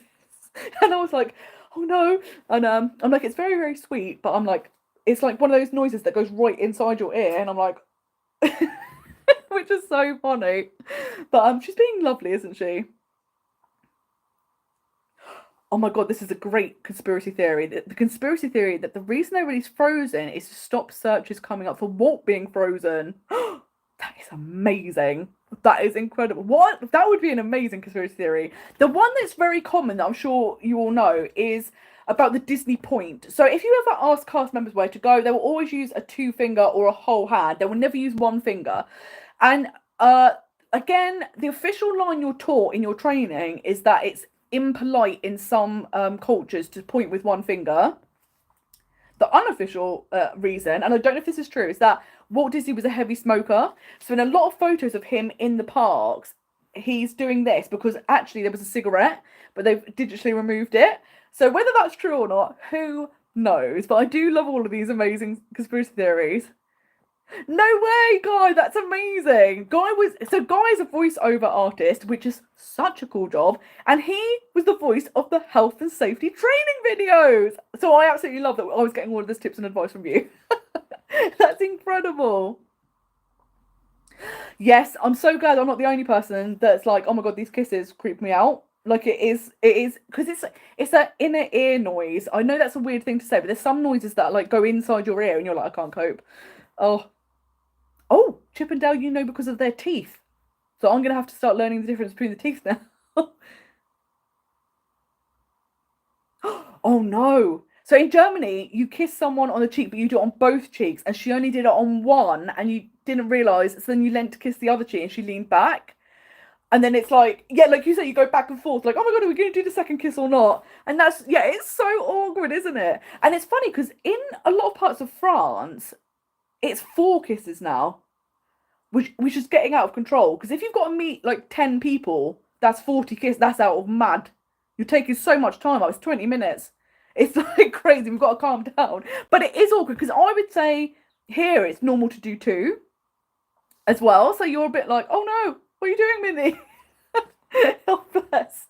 But I always think those moments afterwards, you can kind of laugh at them, and it's like one of those funny memories you go away with, and you're like, oh my god, this happened, which is so funny. And I know the one I always talk about, which I thought was really funny, but I it's one of those things that when you're having interactions with the face characters and you're having an actual conversation, of course, they're having to improvise it all. So I'm sure there's times where something happens and they don't know how to react, or they accidentally say something and they think, oh, I wish I hadn't said that. And one time I went to 100 Park Fair, and it was Cinderella, Prince Charming, and earlier that day I'd met Gaston, which is a brilliant meet and greet. I wish they would bring it back to Disney World because it's so good. And I go in with a backstory, which again, this might be psychotic. But I will come fully prepared with like maybe something to do with their film they were in, or another character that they're with, something like that, so that you've got a conversation starter, even though if like they will lead the conversation, so don't ever feel like you have to do this. But I've just gone like fully next level in on the character meet and greets. And so I said to him, oh, my parents are trying to marry me off, and like this morning I had to meet Gaston, now I've had to come and meet you. And he was like, oh, well, I think you better go hang out over there with the ugly sisters. And I was like, okay, thanks, Prince Charming. Not so charming. And it's one of those things that I thought was really funny. And I'm like, I think some people might have been a bit upset, might have been a bit offended. But I'm sure it's one of those things that afterwards he maybe thought, oh no, like I didn't mean it to come across like that. But obviously they have to stay in character, so you can't be like, oh no, I didn't mean that, because you'd be like, well, he's not in character anymore. But I kind of love that you don't know how it's going to go. I think that's hilarious. Yes, Jamie's 4 in Italy as well. It's getting crazy. We're gonna have to add extra time. We have to turn up early just to get the kissing out of the way. Hi, Lindy. Thank you so much for joining. It's so lovely to see you. And then Jamie said, I did hear that you can mention any Disney franchise and they will interact, but they don't know anything about non-Disney properties. And that's 100% true. So like you say, when I was talking about Gaston, that's absolutely fine because they know Gaston. But like say, I mean, this is a weird, I don't know why you would say this, but if you went like, what's your favourite person in One Direction? They'd be like, I like all directions, but East is my favourite, or something like that, because they can't mention things that don't live in the Disney realm. But yeah, so I think that's really, really fun. But I wonder if, now that Marvel and Star Wars are owned by Disney, if you were to mention something from that, they would know it. Or like if it's very distinctly like Disney characters know Disney, Star Wars characters know Star Wars. So that would be interesting. I don't know how that goes. Yes, Jamie. Yeah, if you're doing more than 4, you've officially started dating this person, I think. Like, it's too much, isn't it? Like, we can't be doing that much time. It's too, like, especially when it's like work or something, and it's like a work meeting, and you're like, brilliant. So the first hour of the work meeting is everyone doing the 4 kisses, and then we can finally get on to the meeting, which is so good. I'm gonna check. I feel like there are some more questions. So I don't want to miss out on any. Oh, this is great. Berlin actually asked, how do you deal with the summer heat? Which I think is such a good question, because Disneyland Paris in the summer can actually be really, really hot. And it's something that I think we don't think about, and especially now that we keep having heat waves. But the thing that I do really like is all of the hotels, apart from the Santa Fe, do have air conditioning. So you can be really comfortable in your room, which is fantastic. I've actually seen, if it gets very hot, Disney set up like spray stations so that you can get kind of misted, which is lovely. But I would say try and do as much as you can in the mornings or evenings when it's quieter, not quieter, cooler. And then in the daytime, it could be good to kind of do the shows where they're indoors, they're air conditioned, sit down meals, stuff like that. So the hottest part of the day, you can be out of the sun. Or maybe even if you're staying at one of the hotels that has a swimming pool, head back there, have a little swim. And then in the evening when it cools down, head back out. First thing, if you've got extra magic hours, you can get loads done in that time. So there's great ways to get around it, which is nice. Hi, Joe. Thank you so much for joining us. It's lovely to see you. And yes, I am feeling very, very good. And I'm so excited. It's 69 days today until Disney World. So the countdown is like really speeding up. Like I said, once you get into double digits, it just speeds through. So, yeah, it's absolutely amazing. So, Jamie, this is a very good point. I don't have any Disney themed tattoos at the moment. Something I've been wanting to do for years upon years upon years is kind of like a half sleeve where it would be like they look like tarot cards, but it would be like Dr. Facilier's hat, or like the poison apple, and like things like that. So like Disney themed ones, like well, obviously villains. That would be amazing. I think that would be fantastic. But I love that you've got the Rafiki Simba silhouette with that's so lovely. What a great message as well. Serena, you're so a good point. Cooling towel, they're really helpful. Great on the back of the neck, or like a little handheld fan. I've got one that's like a rechargeable one that I take to Florida. That's absolutely perfect. And yeah, like all these ways to cool down are the way forward. You are so right that Disney Studios Park doesn't have lots of shade. And And that is one of the downsides, isn't it? Like, kind of not building that in. But the one good thing is they have so many shows. So if you can get into one of the shows, you can get out of the sun, into the air conditioning, which is great. But yeah, or like focus on rides that are inside. So like Pirates of the Caribbean, Tower of Terror. Although Tower of Terror, some of the queue is outside, depending how long the queue is. But any rides where it's primarily indoors can be really good because again, you're going to have that air conditioning. You're going to feel the difference, which is so nice. But yes, the tattoo idea will be so fun, and yeah, I think that'll be such a fun little tattoo to have. And it's that thing though, isn't it? Once you start getting tattoos, you want more and more and more. And I've had a bit of a gap now since I had my last tattoo. But it's that thing of like, I know once I start getting them again, you're gonna have like a flurry of a few, which will be amazing. Yes, I'm so glad you've already got a fan. And it came in handy this week during the parent teacher meetings, which I hope went well. Because I know you were saying there's been a massive, massive heat wave. And yeah, I hope it's starting to cool down. It's started to cool down here, which is good. In fact, there was a little bit of rain this morning, so I was kind of welcome for it. Because I can't cope when it's really, really hot. And I know people joke, because in Britain, if it's 26 degrees, we're like, I'm dying. And people are like, that's not hot. When you come from hot countries, they're like, that's not hot. But I'm like, please come to Britain when it's hot because it's unreal. We don't have air conditioning. Our homes are insulated within an inch of its life. In fact, this heat wave, I think it was 26 degrees. But the coldest room in my house was, it got up to 29 degrees in the coldest room. I couldn't even go upstairs. I had to sleep on the sofa for 3 nights because it was so hot. I was like, I can't cope. I can't cope. And it's weird because I cope better in Florida with the heat, even though it's much hotter than here. Weird. Very weird. Victoria, you want a Disney tattoo but can't decide what. There's so many different themes and options. I think that's the really hard bit with a Disney tattoo, isn't it? Working out what one you want. Because like you say, there's so many characters, so many quotes, so many like visual things that would be iconic that it's so hard to pick. But yeah, I'm like, I definitely want some more Disney tattoo. I mean, a Disney tattoo. I don't have any at the moment. It'll be so good. And yes, the temperature has been great since Friday and had some rain, which is good because yeah, the heat is just unreal. And I went to Berlin last June, I think it was, or July, and they were having a heat wave. And as will come as no surprise to anyone, because I have all these weird things about me, I can't regulate my body temperature. So when I was 18, I did a 10,000-mile road trip around America, which was incredible. But I kept having these funny turns where if I got too hot, like all the muscles would like seize up. My hands would go like this, and I'd go really red. So everyone was like, "Oh, you look like a lobster," which is quite funny. um, and they were having massive heat waves. I was in the US. Well, I was actually in New Orleans a few days before Katrina.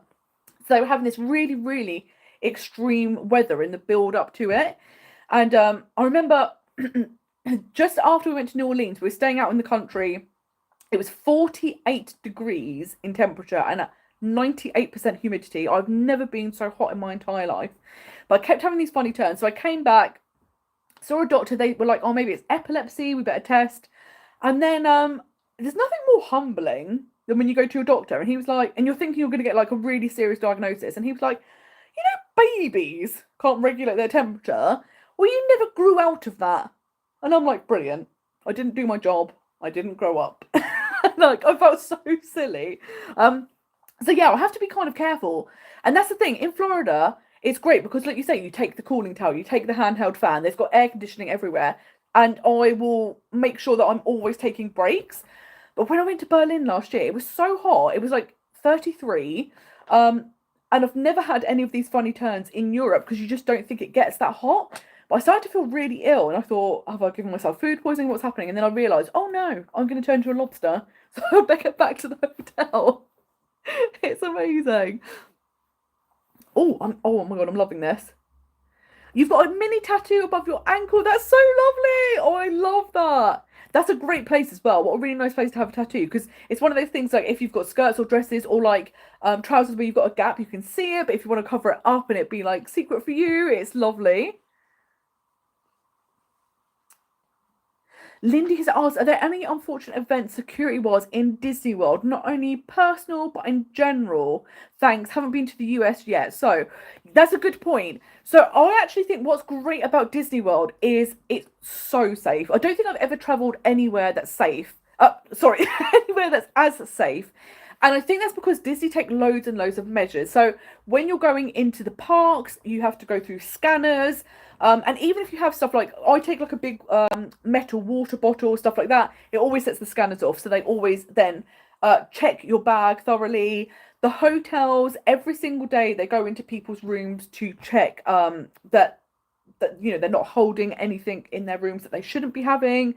That kind of came in after the Las Vegas shooting, but Disney is still carrying on doing that. So even if you have do not disturb on the door, at some point in the day, someone will come in and check just to be safe. So I do like that they take all of these measures that you feel super, super safe.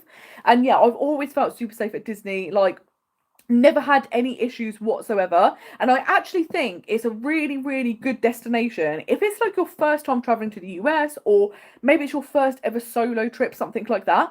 Disney World is a great destination to pick because you've got that safety. They've got loads of things in place, and they even have stuff like if you're a solo traveler and like say you get the bus back to your hotel and it's night and you don't want to walk on your own, security guards will walk you back to your room. So I really like that they are super safety conscious, which is good. So I don't think there's really anything apart from like the regular things that you would think about. So like don't give out like your room number to people that you don't know, stuff like that, or like maybe specific details of where you're going to be unless you know them, and like checking that your money or phone or whatever are kept in a safe place. Again, like I've never had any issues with anything like that, but yeah, I think you're going to have a fantastic time. And yeah, like I say, out of all of the places I've been, I would say it's definitely the safest, and I think that's one of the reasons it's lovely to visit. And yes, Jamie, like you say, a good tip for tattoos is starting off with like a favourite film or favourite quote, something that really resonates with you. And that's so true.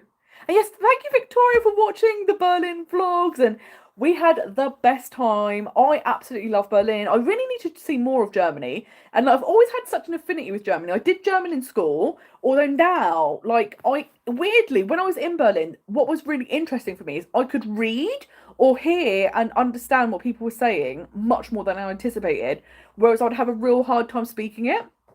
And I feel really bad because when I'm doing my meetup at Roundup Radio Barbecue, everyone I'm meeting up with is German, and I feel so bad that they're going to be having to speak English because I'm the only English person there. And I'm like, I do know bits of German, so I'm like, maybe I should try. And they'll probably be like, let's just stick to English. But yeah, I need to see more, and especially theme parks as well. Germany has literally incredible theme parks. If you like theme parks, it's definitely worth going on holiday. You've got Europa Park, you've got Phantasialand, like there's incredible theme parks as well. But I'm desperate to go to Hamburg. That's somewhere I really, really want to go. Love the vibe it has there. So yeah, I just really love Germany, and I loved Berlin. If you've never been, it's definitely worth visiting. It's really great.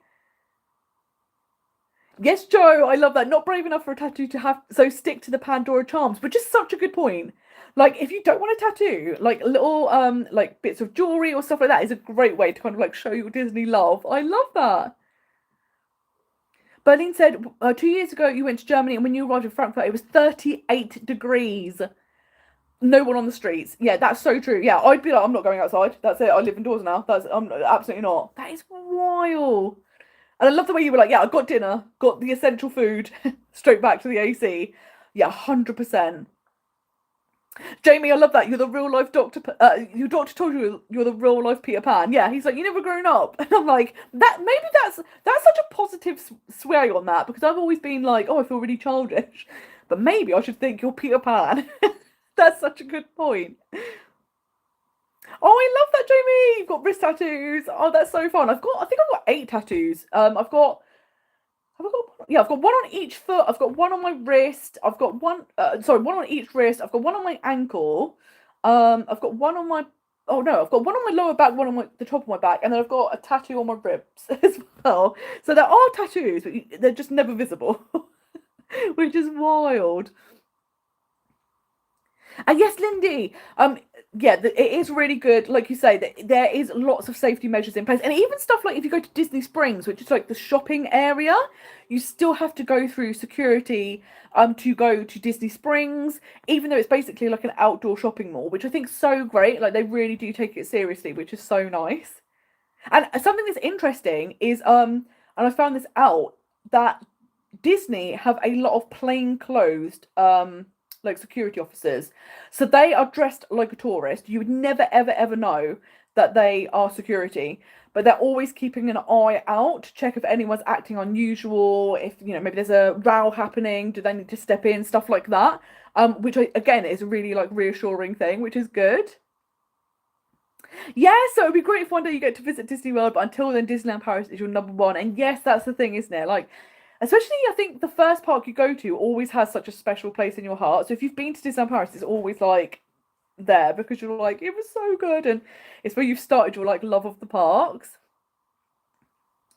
And this is such a good point. The U.S. airports, immigration asks you how where you're going to be staying, how long you're staying. But like you say, it's a short conversation, and you're so right. I always feel like a criminal, and it's like I know I've got all of the answers. I'm here just for a holiday, but it's that thing of because it's like official. You feel like, oh my god. But yeah, like you said, the questions are really simple. It's just literally like, are you here for a holiday, working, what are you doing? How long are you here for, where are you staying? And yeah, it's really quick and simple, and it's really, really good. And again, like it's good that they're being thorough. I mean, I don't know if they do it now, but they used to take your like fingerprints, thumbprints digitally. I think now because a lot of passports have a lot of that information on it that you don't need to do it always. But I don't know. I know the last time I went, I didn't have to do that. I don't know if it's because I've done it before, although I have had my passport changed since then. I've had to have a new passport, but who knows? Who knows? But yes, you're so right. We need to do a Germany trip. I again absolutely love the country. Like maybe we should do like a group trip to like Europa Park or something like that because it looks so good. The theming looks amazing, and like there's just so much to do. And I think it's Europa Park. It's kind of like at the intersection of lots of different places. So also, if you want to do day trips, and I think it's kind of really close. It's in Germany, but it's also close to France. It's close to Switzerland. There's loads of places you can go to. So I think that'll be so much fun. And yes, that's so true. Like sometimes if you're going through immigration, they will ask you like how much money you have on you, or because they want to check that you've got enough money to support yourself whilst you're in the US, so that they know you're not going to be trying to find work or something, or that you won't be afford to get back to wherever you've come from. So yeah, they sometimes will ask about what money you've brought with you, or like these days a lot of people take cards, like how much money you have available, stuff like that. So yeah, that's always good to know. And yeah, Jamie, the one thing you worry about is pickpocketing, so stick a bag under your coat. And like you said, there's all things like that you can do. Like I know some people wear their backpacks on their front. Some people will have like their important things in like a bum bag and like water bottles or whatever in a backpack. So there's all little things you can do. But yeah, I've been lucky. Like in Disney, I've always felt super comfortable. Like, I tend to just have a backpack and always been okay. But like you say, it's like almost like those common sense things to like what you would do just to make yourself safe anyway, which is nice. And yes, Jamie, you've been to Cyprus and Paris and Wales and Scotland, which is amazing. And yeah, I've never been to Cyprus, which is amazing. So let us know what it's like. But yeah, it's so nice to be able to travel, isn't it? And just to see like different cultures, different places, different foods, different people, and yeah, I think it's the thing. And I think, like I say, with the pandemic, where you couldn't travel, you kind of appreciate travel even more now because you're like, oh my god, like, oh, we don't get to go. And yes, come to Europa Park. That would be amazing. And it's near where you live. That's so exciting. And you were there last week. Was it amazing? Was it so good? Did you go on the new coaster? I need to know. It looks incredible. It looks absolutely insane. If you haven't seen, Europa Park's got this new coaster. I don't know if it's the first one in the world, but I've certainly never seen it before, where it's a launch coaster, and you think that's not special. It's a vertical launch coaster. So if you imagine Rip Ride Rocket, but with the launch of Velocicoaster, it's like that. It literally looks insane. I've never seen anything like it. But it looks like such an amazing park. Great hotels, so many good things. And I think that's the thing. Like, I always go to Disneyland Paris because I just love it, and you've got so many memories there. But I'm like, there's so many theme parks to visit in Europe, so it's so good. Like you say, Efteling in the Netherlands, also amazing. Looks so charming. Serena goes there a lot, and I've loved watching her vlogs. And yeah, that just looks so cute. And I'm like, absolutely love that. There's some great theme parks in Poland. There's obviously Port Aventura in Spain. Like, so many theme parks.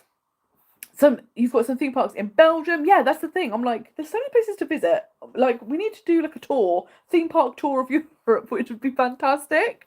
But yeah, there's so many things, and that's the thing. It is hard to pick where to go, and because I love Disney so much, I'm like, right, I have to have a Disney budget, and I'm like, and then once I've used the Disney budget, anything else I can save, I'll put towards other trips, which will be so good.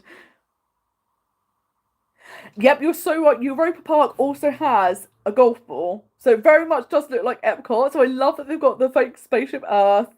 Haven't been on Voltron. Yeah, I can imagine the wait time must have been absolutely wild. But yeah, that's a long wait, and when it's like a ride, when you're especially if it's a ride, you're like, oh, I don't know if I'm going to like that or not. It's a long time to wait, especially if you're not sure. But also, if you're a nervous rider, the longer the wait is, the worse you feel because you're just like, I can't cope. Thank you so much for joining us, guys. I hope you have a lovely week. It's great to see you. Thank you for joining.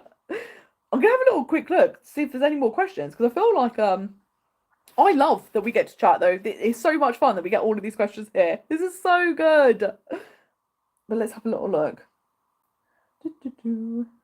Oh, there was a good question, and maybe you will all have better answers than me. There was a good question about how do I find the buses at Disney World, because everyone seems to complain about transport. So here's the thing, I have never really used the Disney buses in Disney World. I tend to rent a car, and when I first started going to Florida, we always stayed off-site, and then we often hired a car. So then once I switched to Disney World, I still hired a car because I liked the ability. Like, I know the first trip that we kind of did staying on site. Was that the trip we were doing? But we were also combining it. So we went up to Savannah, Georgia. So it was great to have the car, and we went to like different places, went to NASA, all things like that. But even now, I think if I stayed at a resort that had multiple transport options, like a monorail resort, I would just use that. But looking at All Star, I like that with the car, because the All Star hotels are also more towards Animal Kingdom, so a bit further out. But when I drive, nowhere on property takes me longer than 15 minutes. Everything's so convenient. Whereas obviously with the buses, they have to pick up at different stops, etc., etc. Like some hotels, they'll pick up at multiple stops. The All Star hotels, they do pick up from all three hotels. So sometimes you have to wait a little bit for a bus. I would say I think that during peak hours they put more buses on.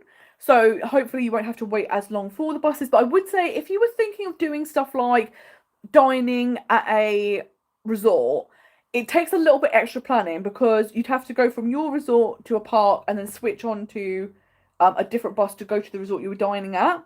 So sometimes you just have to give yourself a bit more time. But if you've had experiences with the buses, let me know. My friends Ellie and Mitchell, they were also big car people. And then I can't remember why, but one trip they couldn't hire a car for whatever reason. Oh no, that was it. Their first trip after the pandemic, the prices for car hire had gone up massively, and they were like, "That's ridiculous." So they started using the buses, and now they're dead set on the buses. They're like, "We won't hire a car. We don't need them." So my next trip in November 2024, I'm not going to use a car. I'm just going to use Disney Transport. So because of that, I've booked to stay at Pop Century, because you've also got the Skyliner as well as the buses. But I think it is really great that you get free buses and they can take you everywhere, which is so handy. So really, once you're at Disney, you don't have to have a car. You don't have to do anything. Disney will take you everywhere, which is really, really good. Oh, I love that, Jamie. As a kid, you used to go to Button and Skegness, and Fantasy Island's just down the road. Great theme park. Yeah, it's so nice, isn't it? Like, I think so many of us have childhood memories of going to theme parks, which is probably why we all like them so much now. I love that Skegness is further away than Paris for you. That's wild, isn't it? You never think that, but it is crazy how close we are to France. Like, it's mad. And Serena says the Disney World transportation is amazing. Never waited more than 10 minutes for a bus. All have air conditioning, which is fantastic. And like you say, you can't go from the parks to Springs, only from resorts, which is such a good point because to prevent people parking at Disney Springs and then going to the parks, you can't do that. So you have to go via a resort. So again, like you have to just take a bit more planning sometimes if there's certain places you want to go. But I definitely think you can get around easily, which is great. And I think the Skyliner is such a great benefit. And something I like about the Skyliner is that you have both value and moderate resorts on the Skyliner. Because typically, you wouldn't assume value resorts would have an extra mode of transportation. Because obviously, that's a big bonus. And that is why Pop and Art of Animation are slightly more expensive. But the fact that you've got the Skyliner and the buses is so good. And I'm obsessed with the Skyliner. So the fact that you're going to get to use it all the time is great. Oh, bless you, Lindy. It's so late where you are. So thank you so much for joining us. It's been so lovely to chat to you. Thank you so much. But yeah, I always forget. I never check the time, and I'm like, oh my gosh, I can't believe how late it is. So I'm so thankful that you've all stayed around because it's so lovely to spend your Sunday evening with me. And like I say, I absolutely love these. It's the best getting to like chat in real time, which is so much fun, and all about Disney, which you can never go wrong. Like it's so nice to chat to people who also get it. So I should probably let you all go. It's 10:30 in the UK, which is wild. Um, and yeah, thank you so much for joining. It's just been the absolute best. Do let me know if there's ever a topic you would like, because I try and theme each of the live streams about something. So this was kind of a fun one because I think it's nice to kind of have like an ask me anything, and you can ask whatever you like. But yeah, if there's any themes you would like specifically to know about, do let me know and we can absolutely do that. And yeah, like I say, we've got lots coming up. The next podcast is going to be with Sam for God on Sunday, which is going to be amazing. This week, what is my Wednesday video? My Wednesday video, I'm editing it at the moment, so I should be able to remember this. My Wednesday video is, what is the Wednesday video? It's all about, it's about Disney World. I know that much. Well, I don't know why I can't remember this. And do you know what part of the problem is? Because I often think in my mind I have like a couple of weeks ahead of knowing what I have to record, whilst I'm still editing the current one. So what am I working on? That's a good point. I'm sure it's an interesting video. Hopefully it's helpful. I am desperate to actually make a video about the multi-pass system. But I'm trying to hold off because I feel like at the moment they've done that thing where they've given a vague announcement. And I'd like to wait until there's a few more details, like the pricing and hopefully that they're going to make it for international guests, before making a video, because otherwise I think you'll have to keep making videos to kind of be like, oh, that last one's out of date now, it doesn't make sense. So I'm like holding off on that. So yeah, hopefully we'll get more details about that soon. Oh, bless you, Berlin. It's not 11:30 where you are as well, but thank you so much for joining, and I can't wait to follow along. Your trip is so close now, and the fact it's going to be your birthday trip is next level. Thank you so much, Victoria. Bye, Jamie. It was lovely to speak to you.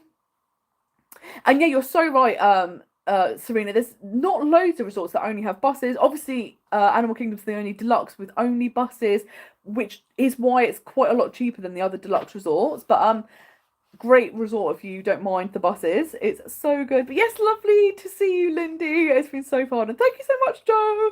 It's been wonderful. And yeah, I always love these. So thank you for, I never take it for granted that people take time out of their day to spend time with me. So thank you so much because it is wonderful. And I'll post tomorrow about what the Wednesday video actually is about. Once I've remembered. I can't believe I've been editing. Do you know what it is? It's because I haven't edited these past 2 days. That's what it is. I've taken the weekend off and now I've forgotten what I'm doing. We don't know anymore. But thank you so much. I'm so glad you joined us as well, Kevin. Thank you so much. And yeah, until next time, have a most magical day. Oh, this is the bit we all have to ignore when it's the awkward, like, where's the button? And I'm old, so your eyesight is like where am I? But thank you so much. See you soon.